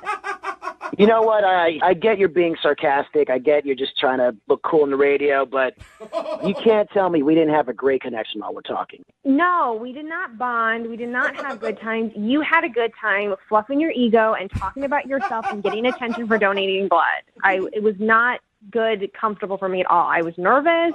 And you made things weird. You made things weird. I'm weird. I'm weird. I'm saving lives, honey. So, I don't know. Oh, wow. Brooke and Jubal in the morning. Text in at 78592. This is honestly, if I was sick and I needed some blood, I would not want that guy's blood. For fear that it would make me an arrogant a-hole, too. If you missed today's second date update, this dude named Miles wanted to call a girl named Emily. They met at the blood bank. They were actually giving blood. It was her first time. He's done it a lot. Mm-hmm. And the reason that she wasn't calling him back is after they donated blood, they're like, let's go down and get some coffee. And the whole way that they were walking to the coffee shop, he was bragging to people, just random strangers on the street, about how he just gave blood. He even asked for the barista to call him the donator when they called out his name, and he just couldn't stop bragging about how he gave blood and how awesome his blood is, and how he couldn't wait for some sicko to get his blood so that they could have his powerful blood. It sounds like a pretty cool superpower, though. It does. Like the donator. Donator. She decided that she did not want to go out with him again because he's a little arrogant. At least he was arrogant about good things, I Yeah, suppose, I mean, at least you know? he's still giving blood. Yeah, it's not like he's arrogant about his good looks or anything like that. Just making sure that everybody knows he is the donator. Remember, if you want a second date update, all you have to do is email the show, and we will call the person that didn't call you back. It is Friday, so that means Young Jeffrey's Song of the Week coming up in just a few minutes at 8:10. Moving 92.5. You know, normally an escape room would be a bad thing on a first date. I would go with always, not normally. Unless you're the person who put your date in the escape room, then you're probably having a good date and they're having a bad one. Either way, escape room always sounds kind of weird to me for a first date. Yeah, extremely. But that's exactly where Nick took his date, Taylor, and now she's not calling him back. Yeah, because no one can get a hold of her. What is going on? Nick, that's really all you put in your email, and I don't know what an escape room is. Do I need to alert the authorities? No, they're actually amazing. Wait, what's amazing? Escape rooms. What is an escape room? It sounds like you have some girl handcuffed in your basement to me. No, it's not like that. An escape room is basically a game that you play with like 8 to 10 people. You go inside, they lock the door behind you, and there are clues that you have to figure out in order to get out. Okay. That's a lot more innocent than what I thought you were originally emailing about. Yeah, it's a little nerdy if you think about it. You have to solve clues in succession, and once you solve one, it opens up the clues to another, and another puzzle, and so on and so forth. And finally, within this like 45 minutes to an hour time, you get to get out. So did you meet this girl at the escape room, or did you meet her somewhere else and tell her you were going to take her to an escape room? So I had about 8 of my buddies who were going to go, and one of my good friends has a girlfriend who was like, I want to do that, and brought one of her girlfriends. So unexpectedly, I thought it was just going to be 8 of us. It was 10, and that's where I met Taylor, in the middle of the escape room. Oh, sounds sexy. I mean, it is kind of like today's version of laser tag is kind of what it is, right? Yeah, a little bit. All right, so how was the chemistry with you guys while you're trying to escape the room? Was she crying? Were you crying? We're never going to get out. There was a lot of panic, but I really was attracted to her immediately. She had this like amazing laugh, and she like jumped straight into it. Like, you can't be shy in these things. You got to be bold and really like go after things. And she was so energetic about it. We kind of like went off in our own like nerd way and started solving more puzzles than most people. So okay, and I mean, was it clear that you were into her, that you were hitting on her? I think so. Yeah, I was definitely like zooming in on like just hanging out with her. So you cornered her in an escape room. I locked her up, basically. Yeah. I was the only option. All right, how did the rest of the day go? Did you end up getting her number and all that? Well, yeah, I did get her number, but it was kind of weird. Like about 30 minutes in, time is running out, and randomly my really close friend and his girlfriend started getting into a full-on argument off in the corner. They're like yelling, they're like, That's awesome. I could see how an escape room could cause an argument. What were they fighting about anyway?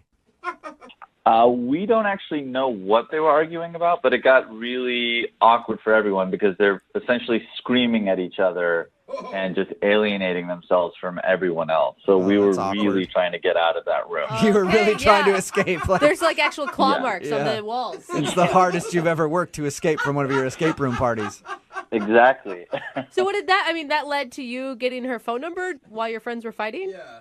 Taylor and I were on the same team regarding like wanting to, diffuse the situation and break up the fight. So I went and talked to my buddy, and Taylor went and talked to her friend just to make sure that, they were on other sides of the room or of the corner. So Oh, so you guys were like the heroes of the escape room together. I like to think so. Yeah, we absolutely were. So and we were successful. So you guys diffused the situation. Definitely. And then I asked her if she wanted to get a drink afterwards to kind of celebrate our chivalry, I guess. And did she say yes? She did, yeah. We actually ended up going and getting a drink pretty close by, and we kind of bonded over the fight. And the two of us were talking about how we would never do anything like that in public, and like we're kind of like embarrassed that they would even do that. So basically you were saying, if we were a couple, we'd never be like that couple. They suck. Basically, yeah, exactly. Did you end with a kiss? We didn't end with a kiss.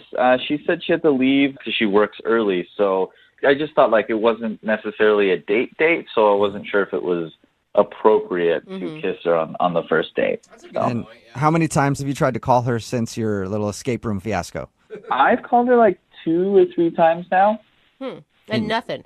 Nothing, no. I even like talked to my buddy to see what was going on. He was trying to stay out of it. He was like, this is all on you. You figure it out. So Wow, good friend. Yeah, no kidding. I don't know why that chick won't call you back. Dude, figure it out yourself. By the way, can you help me out with my argument with my girlfriend? Got it. All right, well, we'll play a song, come back, and then find out if you got a second date or if you get ditched. All right, thanks. Okay, I'm already a better friend than yours. All right, hang on. You guys ever remember the game 7 Minutes in Heaven? Oh, yeah. People would play that as kids. I never played it. I had this uncle that was always trying to get me to do it, but I always said no. I'm glad you did. It's a party game where people lock themselves in the closet for 7 minutes and whatever happens, happens, I guess. I know I never really did actually play it as a kid. That's because I had a bad childhood. But could have been because of that uncle. Who knows? All these are different stories for different times. Yeah, What we're talking about right now is the second date. And Nick, who's on the phone to do a second date right now, played a really long game of 7 Minutes in Heaven with the girl he wants to call today because they were locked for like 45 minutes in an escape room together. I think that's kind of similar, right, Nick? Oh, yeah, definitely. Yeah, except for there's a group of people with you. Yeah, right. Which makes it a little bit more awkward. Yeah, a little bit, yeah. If you're just joining us for the second date today, Nick is on the phone, and he met the girl he wants to call today in an escape room. I guess that's where a group of people get together, and then they play games to try to figure out how to escape from a room and see if they can do it in a certain amount of time. They met there, and then there was an awkward moment when a couple of their friends got in a fight with each other, boyfriend and girlfriend, and then the two of them, Nick and Taylor, went over and saved the day and talked them down. And then ended up at drinks, had a few drinks, some laughs, and then Taylor left, and now she's not calling Nick back, and he has no idea why. You can't think of anything that you did wrong or that would have been awkward besides that fight? Yeah, no, other than the fight. We had a really, really fun time, and we clicked. All right, well, I'll dial her phone number right now, see if we can get her on the phone and get your second date. You ready? Yeah.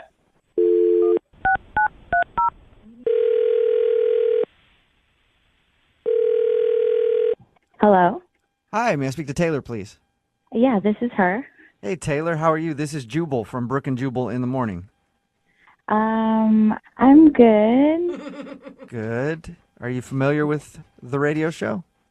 I mean, I've heard of it. Cool. Have you ever heard us do something called a second date? No. You haven't? Okay. Well, I'll tell you what it is. It's where if you go out on a date with somebody, right, and then end up not calling them after, they email us to see if we can get you on the phone and find out what went wrong. So you recently met a dude, and now you're not calling him back, and he asked us for help. Oh. Wow. Okay, that's really awkward. I'll say some names to you, and you tell me if they ring a bell. Milt. Have you gone out with a Milt lately? What? No. How about Chester? What are you, we haven't talked to Chester or Milt. No Chesters, no Milts. What about a Nick? Yes, That'd be the one. Okay. Surprise! Nick, It would be more shocking, actually, if it was Chester. I know.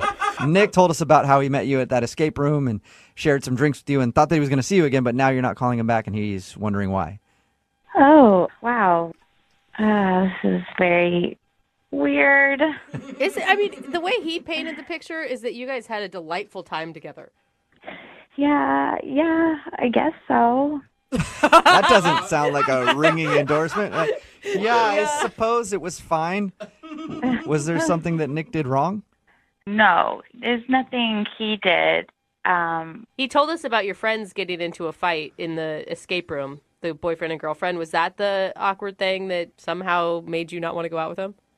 Oh, he told you about that? Well, he said that a couple of your friends got into an argument, and then the two of you went over to try to help smooth things out. Like you talked to his girlfriend, and he talked to his friend, and then everything was good.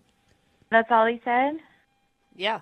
Yeah, it's just like a really awkward situation. I don't know if I should talk about it. Is it awkward for your friends or for Nick? Mostly for my friends, yeah, Okay. and me. Really? Oh, and you. It was awkward for me. So awkward for everybody, and you know what? Our show specializes in awkward, so I think that you should tell us. I don't know. Well, more importantly than us, how about Nick? Because Nick really wants to know why you're not calling him back. Okay, the thing is, like, I kind of lied to Nick when I was out with him.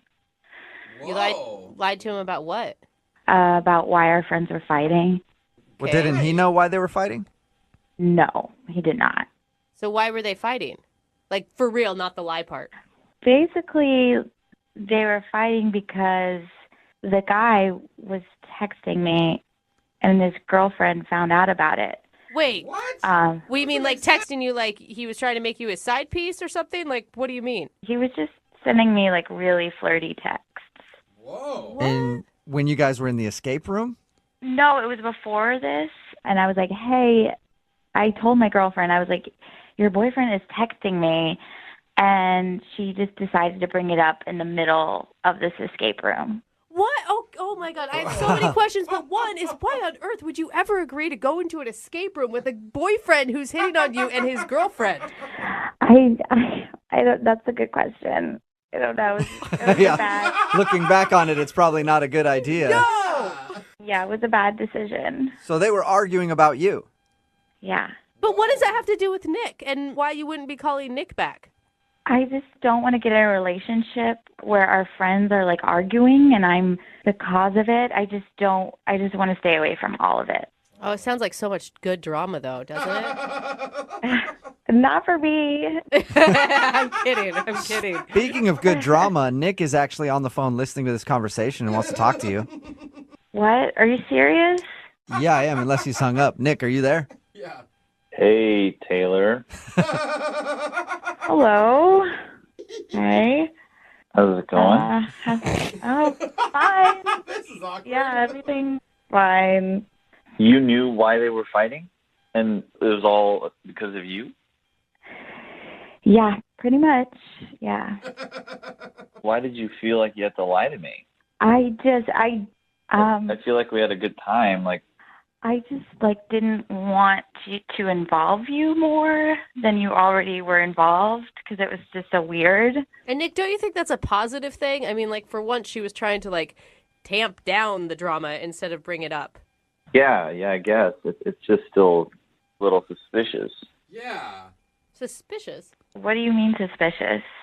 I don't know. I mean, I don't know how you guys met. Like, are you guys still texting at all? And, like, is it still happening? No, we are not texting. No.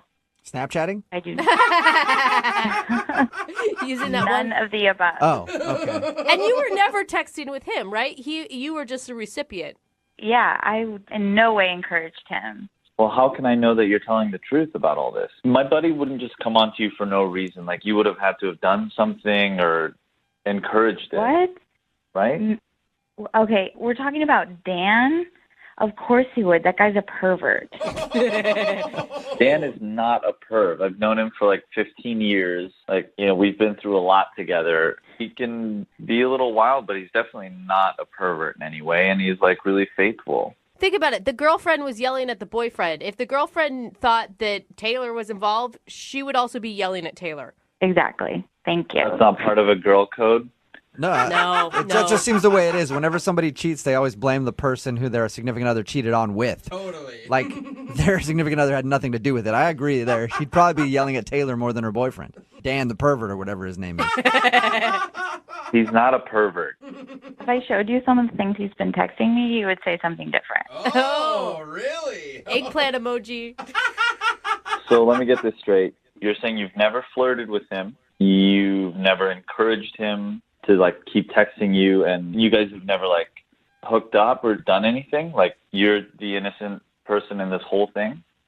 Yes, that is what I'm telling you. And Nick, it sounds like you're trying to, like, pin her down and attack her for causing the drama.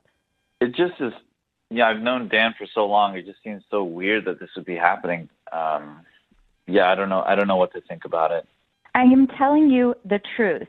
Your friend is a creep. He's been texting me. His girlfriend got mad. I have nothing to do with it. I want to be completely out of it. I don't want to be involved. Is that why you were so anxious to get out of the escape room? Yes, I did not want to be around them. It was like a mistake that I went there. Not a total mistake, right?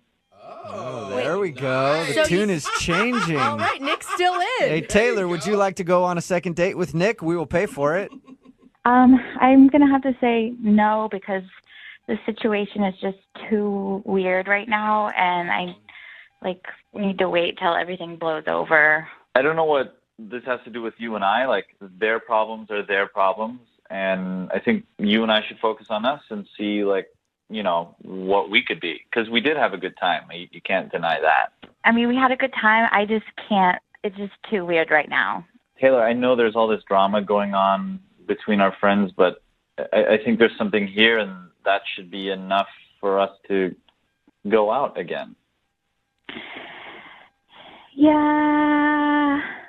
I think that means no.